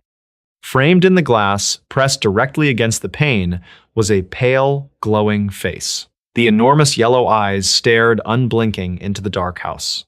Billy Ray fired the rifle right through the glass. The window exploded outward in a shower of shards. The bullet found its mark, but again, the sound of metal striking metal rang out. The creature simply dropped out of sight, disappearing below the sill. The men realized they had to ensure the perimeter was clear. They crept out the front door, stepping onto the small concrete porch, aiming their weapons into the yard. As Billy Ray took a step forward, a clawed hand reached down from the low, overhanging awning of the roof. Pale fingers twisted violently into his hair, pulling him upward. The women inside screamed. Lucky spun around, shoved his shotgun barrel upward toward the roof, and fired blindly. Another metallic ricochet cut through the smoke. The grip released, and the creature tumbled onto the ground, quickly scurrying out of sight into the brush. They retreated inside once more, barricading the door. It was then that the true horror of their situation settled over them. Their weapons, the heavy firearms designed to stop a man or a wild beast in its tracks, were entirely useless. They were trapped miles from town, surrounded by a sea of corn, defending their family against entities that could not be killed. Then came the sound. The farmhouse roof was made of corrugated tin. The thin metal amplified every movement above them. It started as a soft pressure, the creak of weight settling onto the panels. Then the scraping began. The sharp, rhythmic drag of talons moving across the ridges of the tin roof. Scrape, drag, scrape. The family sat frozen in the center of the living room, breathing in the stale air and the acrid smell of spent sulfur, listening as the weightless footsteps paced back and forth directly over their heads. They could hear multiple creatures up there communicating in strange, high-pitched chattering noises. Every few minutes, a glowing face would slowly rise at one of the windows, peek inside, and duck away before the men could raise their guns. The psychological torture of the invasion wore them down. The constant scratching, the terrifying metallic ping of their useless bullets, the glowing eyes in the dark. By 11 at night, the terror reached a breaking point. The family could no longer endure the claustrophobia of the dark house. On a desperate signal, all 11 people bolted from the front door, piling violently into the 2 family cars parked in the yard. They turned the keys, the engines roaring to life, and sped down the dirt driveway, kicking up a massive cloud of dust as they fled toward the highway. They drove blindly into the city of Hopkinsville, arriving at the police station in a state of absolute hysteria. The police chief noted that these were hardened country people, yet they were trembling so violently they could barely speak. The children were catatonic with fear. Recognizing the genuine terror in their eyes, the chief assembled a massive response. City police, state troopers, and military police from the nearby Fort Campbell Army Base formed a heavily armed caravan and drove back to the Kelly farmhouse. They arrived to find the property silent. The officers scoured the yard with high-powered flashlights. They found the shattered window. They found dozens of spent shotgun shells and rifle casings littering the grass. They noticed a strange, luminous patch on the ground where one of the creatures had been shot and knocked over, a patch that glowed faintly green in the beam of their flashlights. But there were no bodies. There were no tracks. Finding no immediate threat and assuming the trespassers had fled, the vast police presence slowly packed up and left. The last cruiser rolled down the dirt driveway at roughly 2:15 in the morning, leaving the exhausted Sutton family alone once again. The family locked the doors and huddled together in the living room, desperately hoping the nightmare was over. The house was quiet, the crickets had begun to chirp again. The heavy southern heat pressed down on the roof. Then, at 3:30 in the morning, a soft scrape echoed from the kitchen. Lucky turned his head slowly. Rising steadily from the bottom edge of the broken kitchen window, bathed in a faint, sickly glow, were two massive yellow eyes. The scratching on the tin roof resumed. The metallic drag of claws echoed through the wooden rafters. The creatures had merely waited in the high corn for the police to leave. The siege continued for another 2 hours. The men fired their remaining ammunition, listening in despair to the agonizing, hollow ping of bullets bouncing off the unearthly invaders. The family sat helpless in the dark, watching the shadows move outside, waiting for the walls to give way. It was not until the first faint light of dawn broke over the horizon at 5 in the morning that the creatures finally retreated, slipping back into the deep woods and the endless rows of corn, never to be seen again. The Sutton family did not stay to see another night. They packed their belongings and abandoned the farmhouse shortly after. They left behind a home scarred by bullet holes and shattered glass, and a quiet farming town that would never completely wash away the stain of that August night. But worst of all, they carried away the lingering memory of the dark, the useless weight of a loaded gun, and the endless, terrifying sound of claws dragging across a metal roof. One Appalachian holler has been avoided since 1976.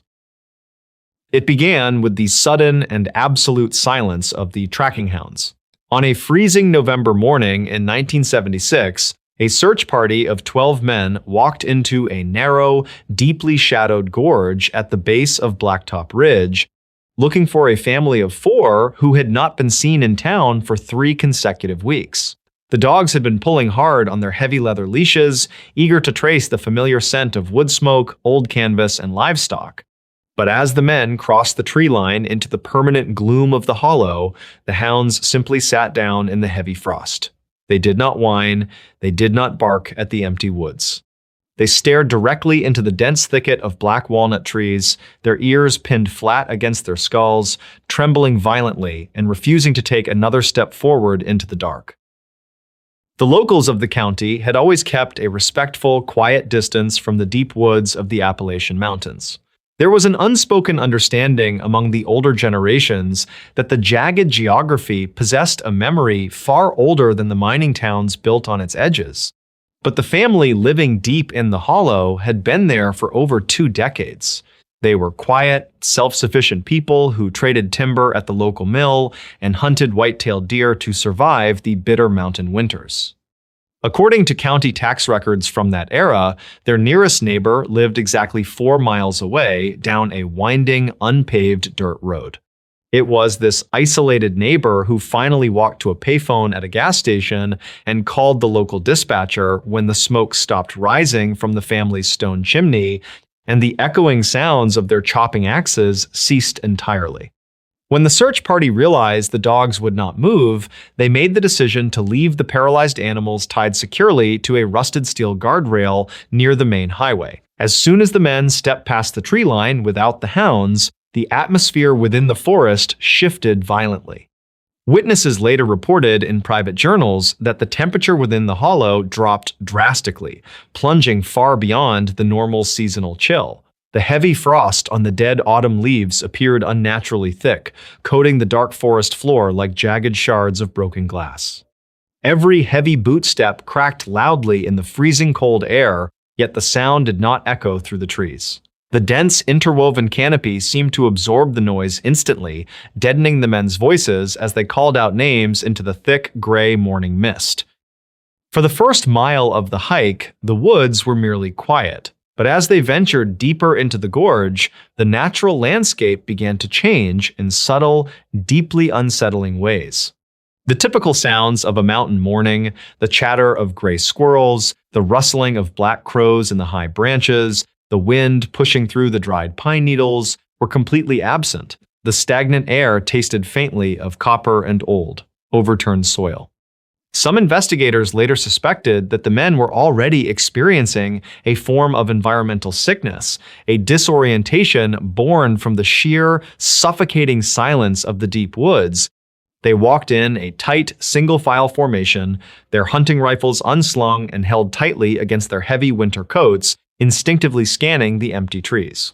The geographical features of the hollow soon began to contradict the maps the men had memorized. According to the official county surveys, a rushing creek known as Deadwater Run was supposed to cut directly across the old logging trail, feeding into the larger river several miles away. But when the search party reached the steep ravine where the water should have been flowing, they found only a dry, jagged trench. The riverbed was completely devoid of moisture, the exposed stones bleached white and brittle like old bone. The air above the empty trench shimmered slightly, distorting the shapes of the dead trees on the opposite bank. Several men reported feeling a sudden, intense pressure behind their eyes, a deep phantom ache that only worsened as they crossed the dry rocks and moved deeper into the designated search grid. 2 miles down the abandoned trail, the men found the first undeniable anomaly. Stretched across the dirt path was a line of woven branches meticulously tied together with dried, thorny vines. It was not a standard property fence, but a dense barricade standing waist-high, stretching endlessly into the dark woods on either side of the road. Tangled within the intricate wooden lattice were hundreds of small, rusted iron bells strung up alongside the hollowed-out skulls of small woodland rodents. The metal bells hung perfectly still in the windless air.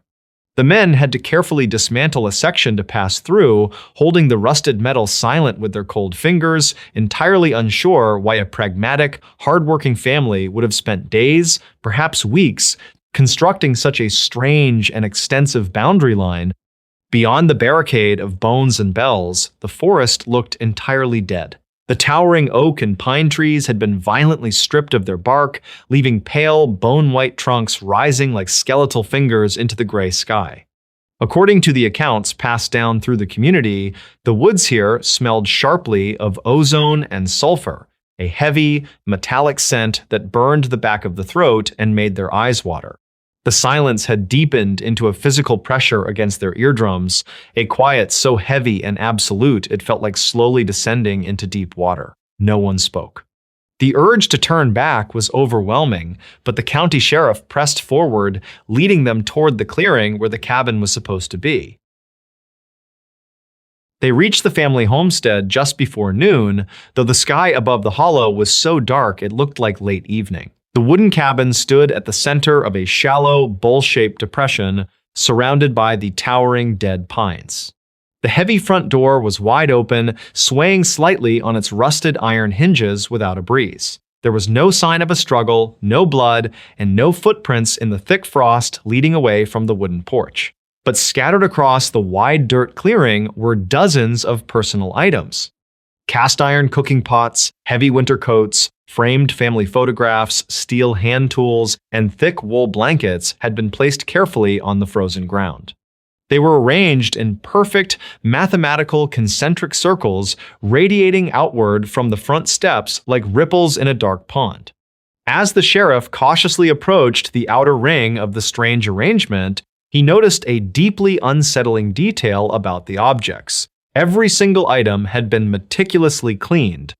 The heavy steel axes were completely free of rust or sticky wood sap. The cast iron skillets held no trace of cooking grease or black soot.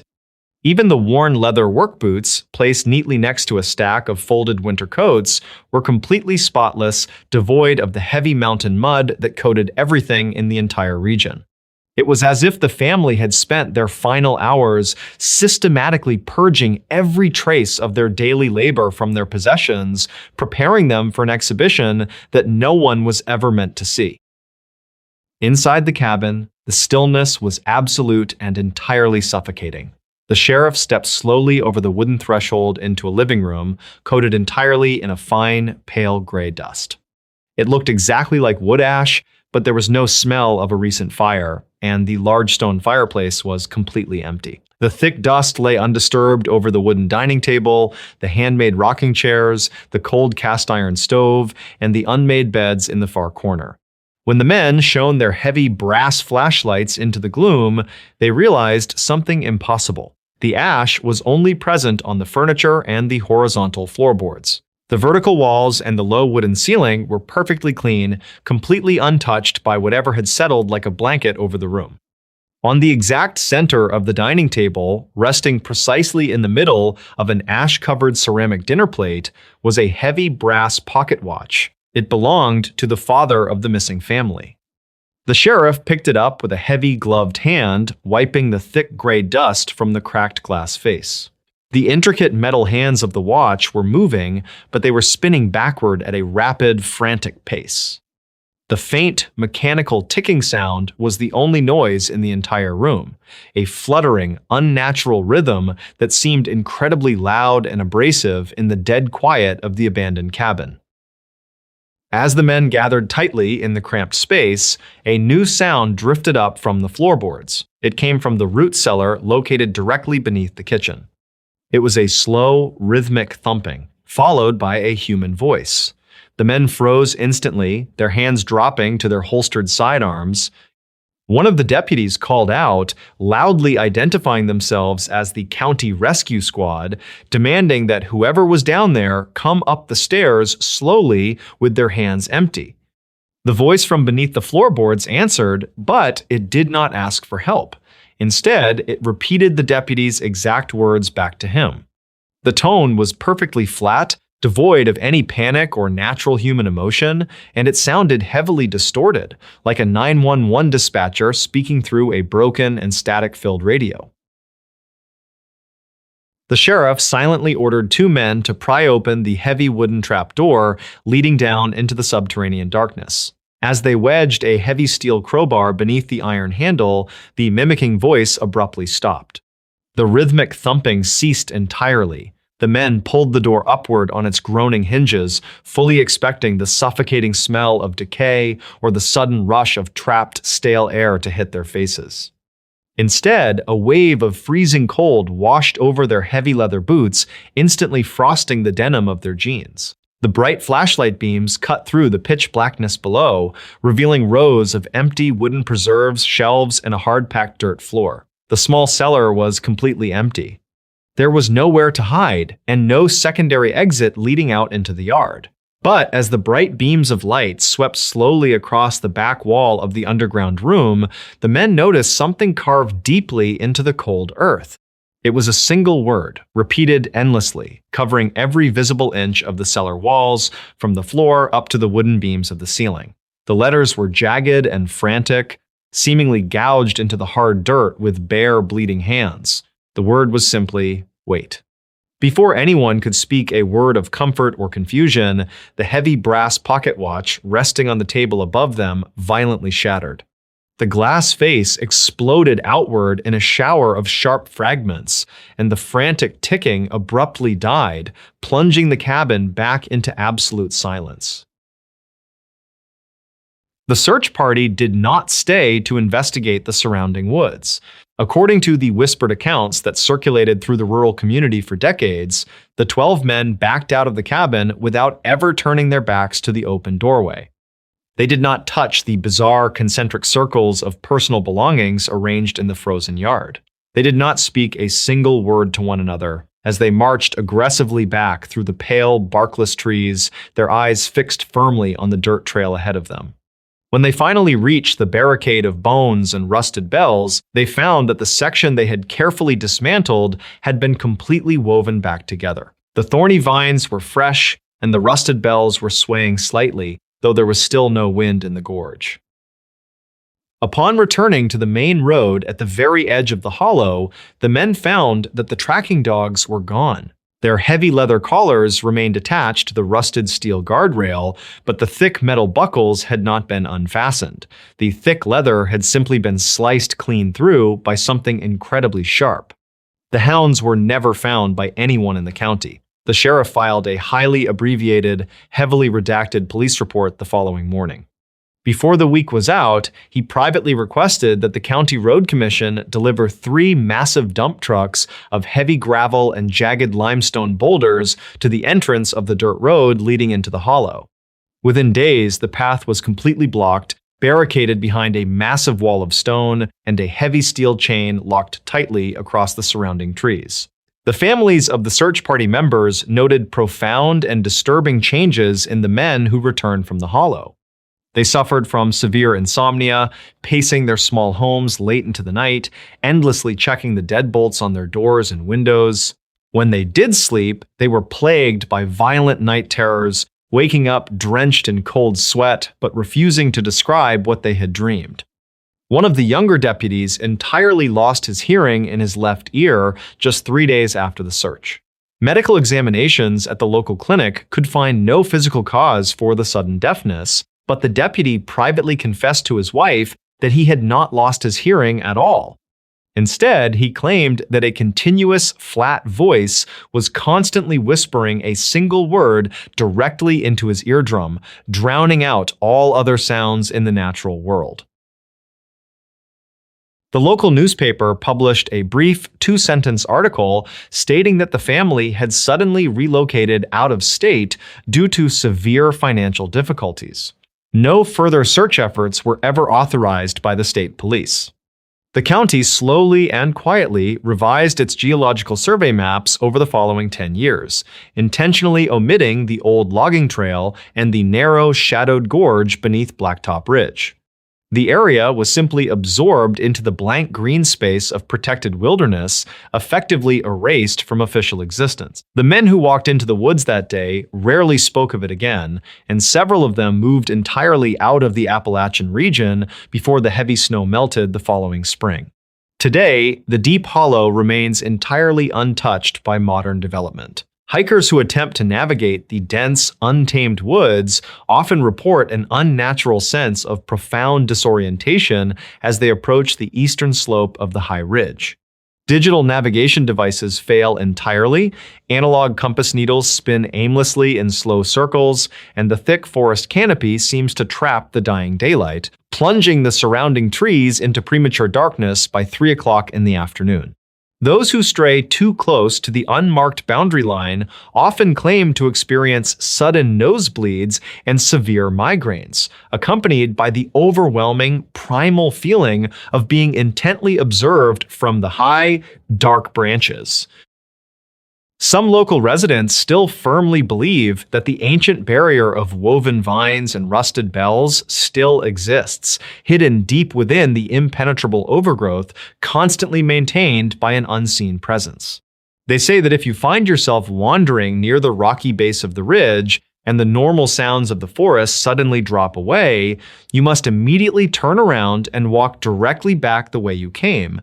You must never speak a word, and you must never run, because the quiet in those dark woods is not empty. It is waiting and it is listening. But the most disturbing rumors come from generations of local hunters who track deer along the upper ridges during the absolute dead of winter.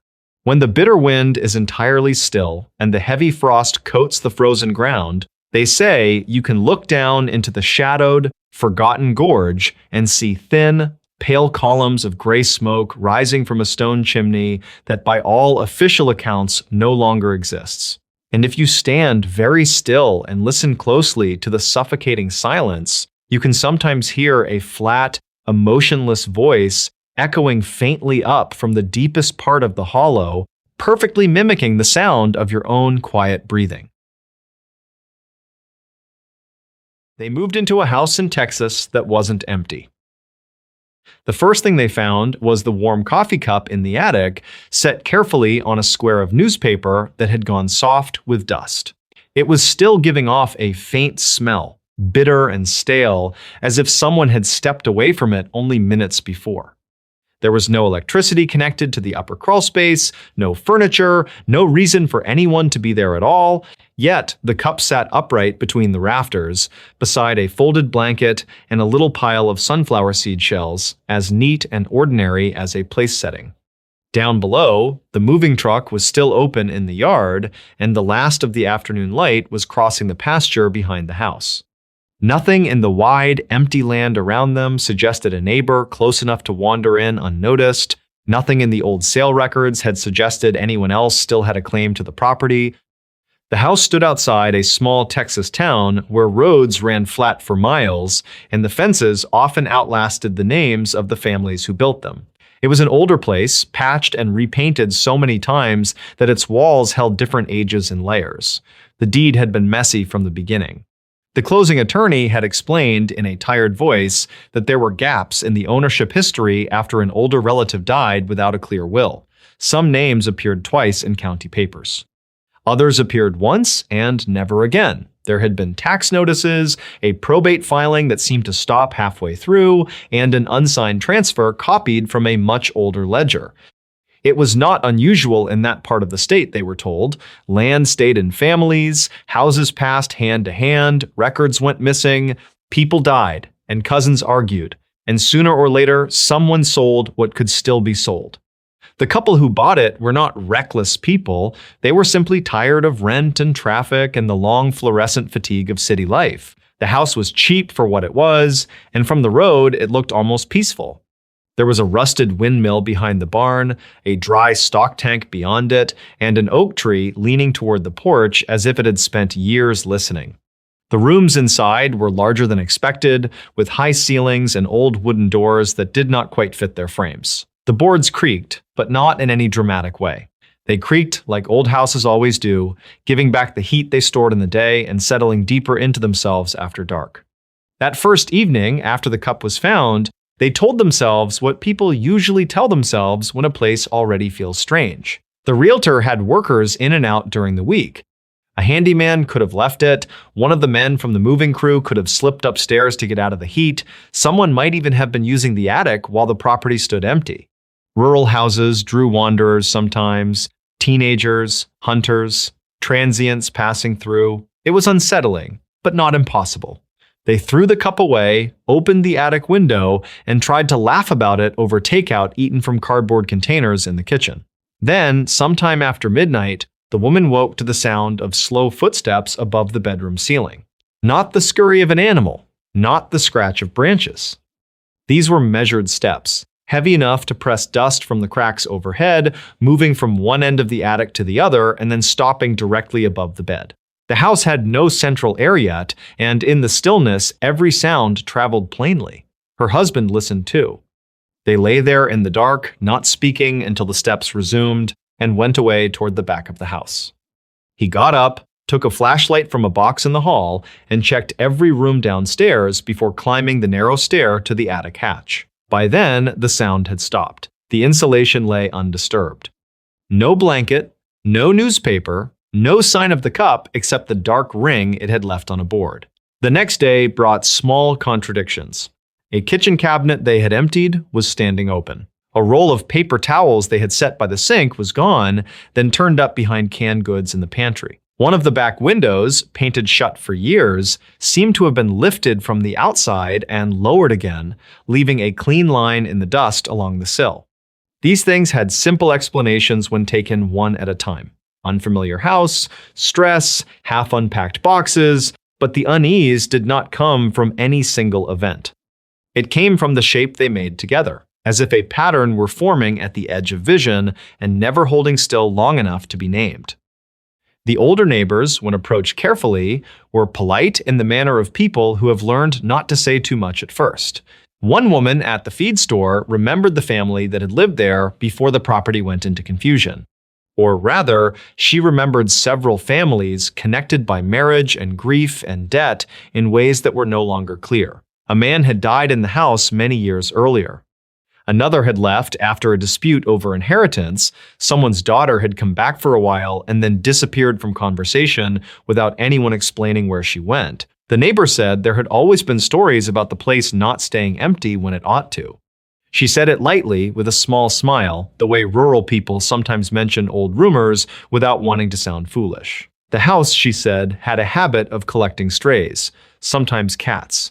Sometimes people. That evening, while carrying flattened boxes to the burn barrel, the husband noticed that the padlock on the old storm cellar behind the kitchen had been cut long ago and then looped back through the latch to look intact. The doors were swollen with damp and earth, difficult to open.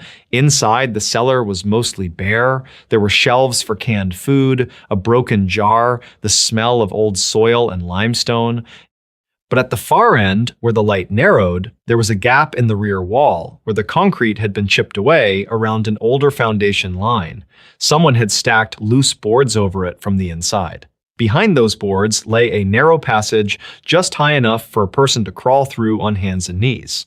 They did not go all the way in. The flashlight reached only a little distance before the passage bent out of sight. Yet even from the entrance, they could see things no abandoned space should have held.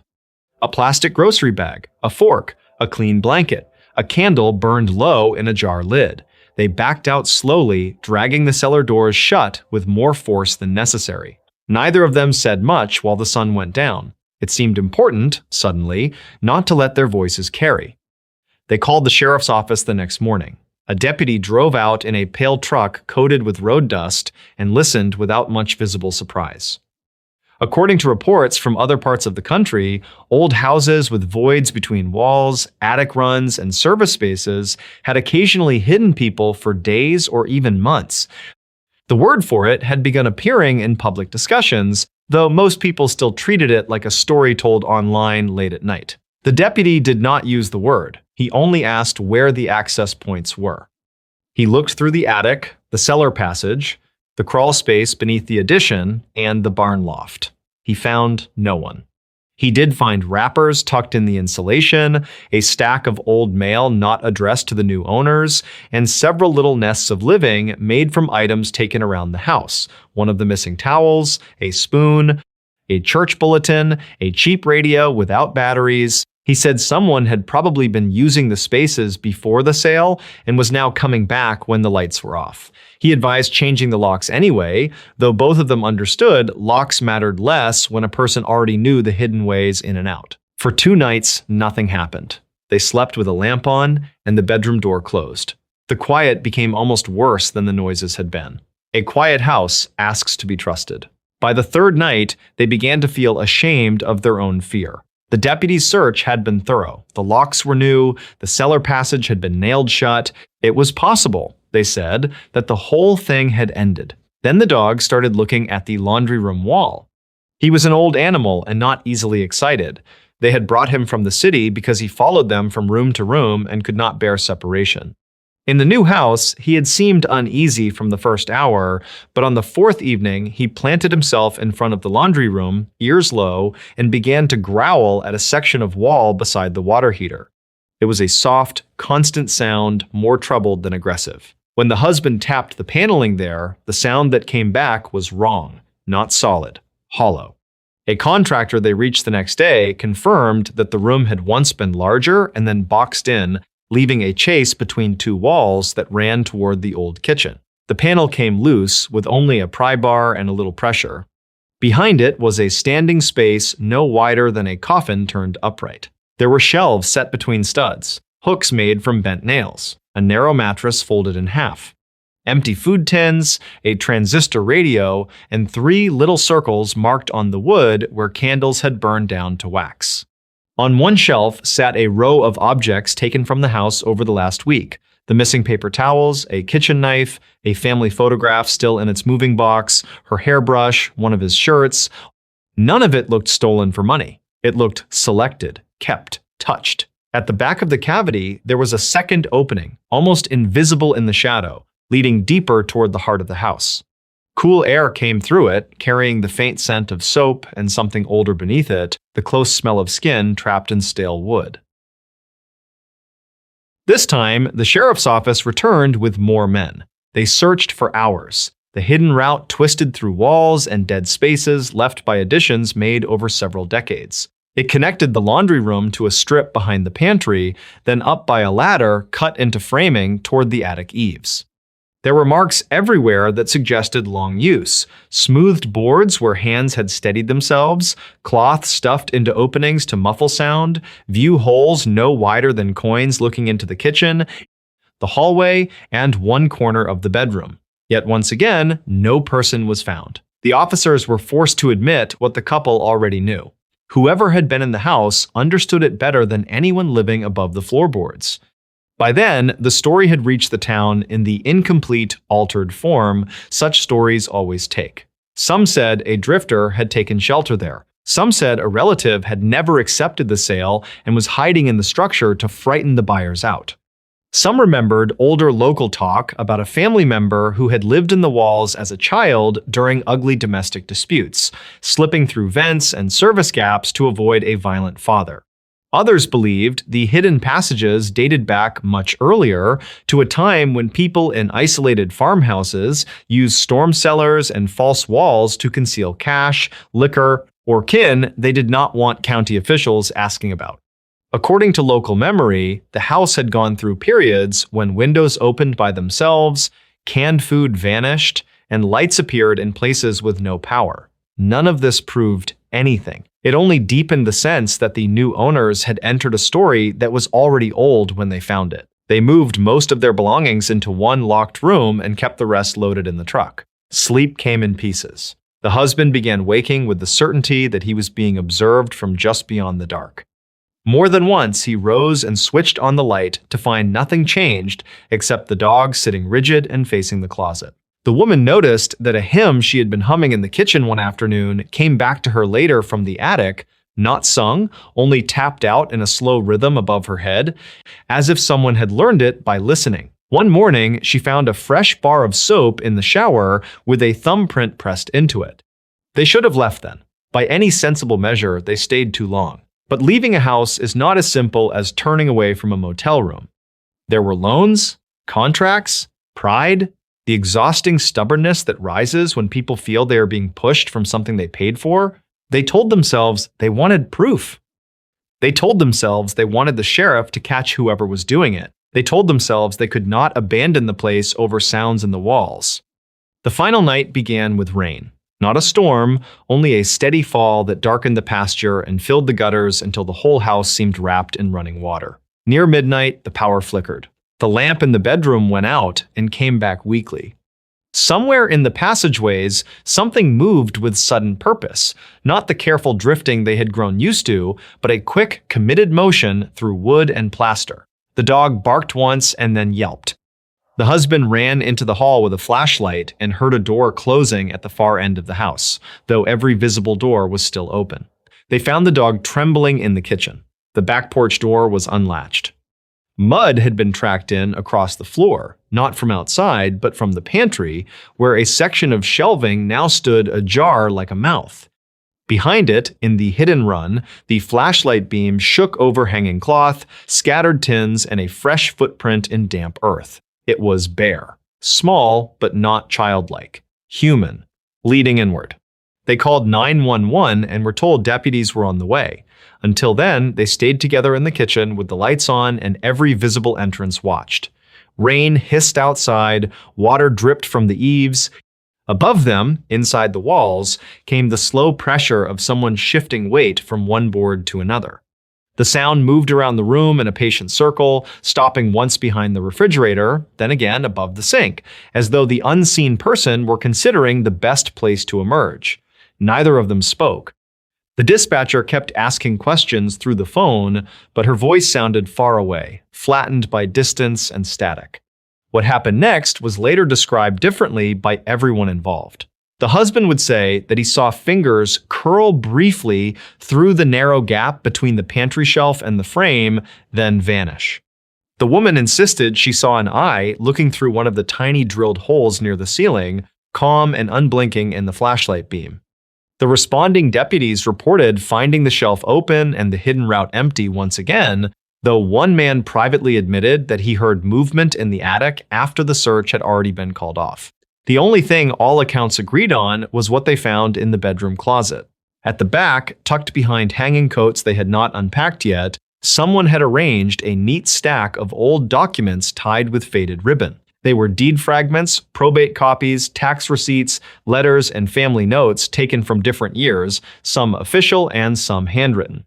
The names on them overlapped, repeated, and contradicted each other. Certain signatures matched no clear transfer. One penciled note, brittle with age, listed household expenses beside the words "still here" written in the margin. Another, much newer, bore no signature at all. It contained only a sentence on lined paper torn from a school notebook. This house was never empty. They left before dawn. The property changed hands again after that, though not quickly. According to later public discussion in the area, contractors sealed the wall voids and demolished part of the rear addition. Some believed they solved the problem. Others said the hidden spaces were too old and too complicated to erase entirely.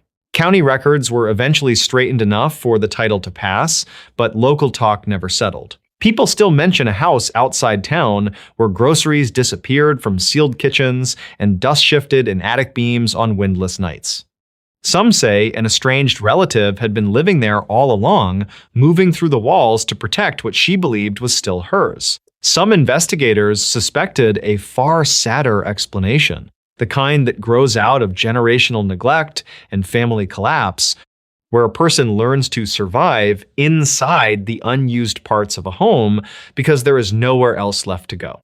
And some residents, in the slow and careful way country people preserve uncomfortable things, simply say the old place had a watcher in it, someone who remained when families left, someone who learned the house as if it were a body and used its hollows as lungs. Years later, when the story surfaced again in retellings and late-night threads, people argued about what was true. They argued over the legality of the sale, over the missing heirs, over whether fear had magnified ordinary sounds into something monstrous. Yet the detail that stayed with those who heard it was not the hidden mattress or the coffee cup or the bare footprint in the pantry earth. It was the fact that whoever moved through those walls had apparently kept the house in order in small, intimate ways long before the buyers arrived. Windows closed before rain, food wrappers gathered into tidy stacks, old papers preserved, a blanket folded, a cup placed carefully on newspaper so it would not stain the boards, as if the person inside did not think of the place as abandoned at all. As if, in the long confusion of broken deeds and half-finished inheritances, someone had simply gone on, living there quietly, listening through the walls for new footsteps overhead, waiting for strangers to understand that buying a house and possessing it were not always the same thing. An Idaho fire tower report from 2003 was never released. The final entry in the publicly released logbook for the Black Mountain Fire Tower simply read, "Weather clear, visibility 10 miles, no smoke detected." But according to internal forestry documents leaked nearly 2 decades later, the actual handwritten log from August 9, 2003 did not end there. It continued for another 14 pages, cataloging a sequence of events that began at 11:45 p.m. The missing pages did not describe a forest fire, a trespassing hiker, or a sudden storm. Instead, the observer stationed at the tower documented an encounter that began with the ambient sound of the forest abruptly and completely ceasing. The Black Mountain Tower stood 65 feet above a dense, unbroken canopy in the remote reaches of the Clearwater National Forest. It was a standard architectural design for the region, a glass-walled box measuring roughly 14 by 14 feet, accessible only by a steep, exposed wooden staircase. The lookout on duty that summer was a 24-year-old seasonal employee. His name was redacted in all the leaked files, referred to only as the Observer. For the first 6 weeks of his post, his reports were entirely routine, filled with mundane details about humidity, wind speed, and distant lightning strikes. But the August 9th entry shifted in tone almost immediately after nightfall, noting a sudden drop in temperature and a strange, localized fog creeping through the pines directly below his structure. By midnight, the Observer reported that his two-way radio had begun emitting a rhythmic, low-frequency pulse. He wrote that he initially assumed it was atmospheric interference and attempted to contact the regional dispatcher. The channel, however, was completely choked by a thick, heavy static. He noted in his log that the pulse sounded biological, like a slow, amplified heartbeat broadcasting directly over the emergency frequency. He turned the volume down, but the vibration of the speaker still rattled against the wooden desk. Seeking the source of the interference, he stepped out onto the narrow metal catwalk that surrounded the glass cabin. The air outside was dead calm. There was no wind to move the trees, yet the observer claimed he could hear the distinct sound of heavy branches snapping in the dark, roughly 200 feet below his position. The logbook described the observer retrieving a high-powered, handheld spotlight from his supply locker. He leaned over the railing and swept the bright beam over the tree line, expecting to catch the reflective eyes of a black bear or a stray elk wandering through the underbrush. Instead, the beam illuminated a patch of the forest floor where the shadows simply did not behave correctly. According to his written account, a cluster of tall, pale shapes stood perfectly still among the dark trunks of the pines. They were thin, much taller than any human, and blended almost seamlessly with the pale bark of the birch trees. The observer noted with a clinical, terrifying detachment that the figures were completely hairless and unnaturally smooth. When the harsh light hit them, they did not scatter or flinch. They simply leaned backward, slipping out of the illuminated circle with a smooth, liquid motion that defied the anatomy of any known animal. At 1:15 a.m., the observer wrote that the pulsing sound on the radio had finally stopped. It was immediately replaced by a faint, wet clicking noise coming from outside the glass walls. He turned off all the lanterns inside the cabin, plunging himself into total darkness so his eyes could adjust to the moonlight and he could see the catwalk. The narrow metal walkway was empty, but the clicking continued. It sounded like long, hardened fingernails tapping rhythmically against the wooden support beams holding the massive tower aloft. The sound was not stationary, it was slowly, methodically moving upward. 10 feet off the ground, 20 feet, 30 feet. Something was climbing the sheer wooden structure, but it was entirely avoiding the wooden stairs. The observer documented his own rising panic with a strange, methodical precision, as if relying on protocol was the only way to maintain his sanity. He recorded the exact time he secured the heavy trapdoor that covered the stairwell entrance. He noted checking the locks on the heavy glass doors on all four sides of the cabin. A few minutes later, he wrote that the thick timber framing of the tower was beginning to groan under an immense shifting weight. Whatever was scaling the exterior was heavy enough to make the 65-foot structure sway slightly, mimicking the motion it usually made only in gale force winds. Yet, the night outside remained perfectly still. There was no breeze to stir the pines, there was only the creaking wood and the relentless, wet clicking ascending the eastern supports. At 2:30 a.m., the tapping stopped just below the edge of the catwalk. The observer sat perfectly still in the center of the dark room, gripping a heavy flashlight, waiting for a face to appear in the windows. For nearly 10 minutes, there was absolute, suffocating silence. Then, a voice spoke from the darkness outside the reinforced glass. The logbook recorded that the voice belonged to the regional dispatcher, the familiar woman who took his daily weather reports. But the dispatcher was stationed at a secure facility more than 30 miles away. Furthermore, the voice lacked any human inflection or breath.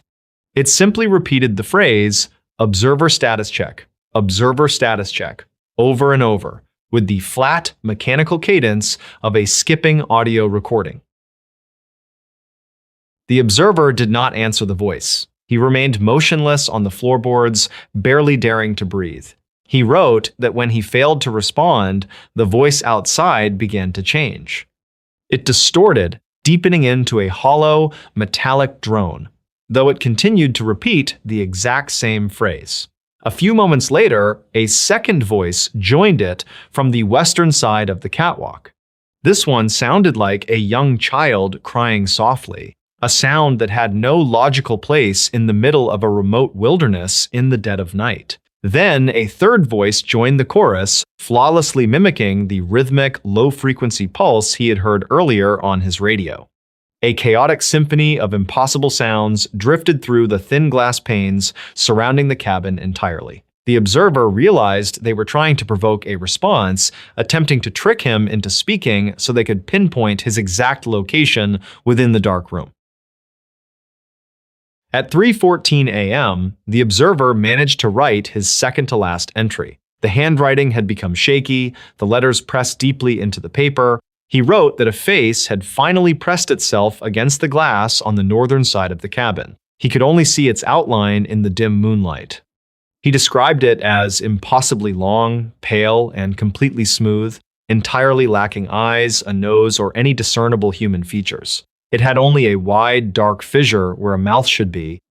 As he watched in paralyzed horror, a long, multi-jointed hand reached up into view and began testing the brass handle of the outer door. The handle turned slowly, clanking heavily against the locked mechanism. The creature did not try to force the door open or break the glass.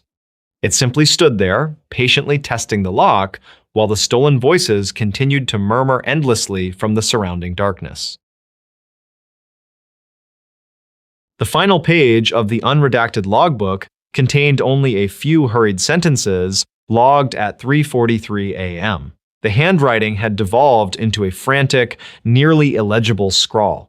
The observer noted that the deep structural groaning of the tower had returned, but this time it was coming from all four sides simultaneously. There was not just one of them waiting outside. The wet clicking filled the air, vibrating violently through the floorboards beneath his boots. The final sentence on the page was heavily underlined. It simply read, "They know the glass is fragile, they are tapping the panes."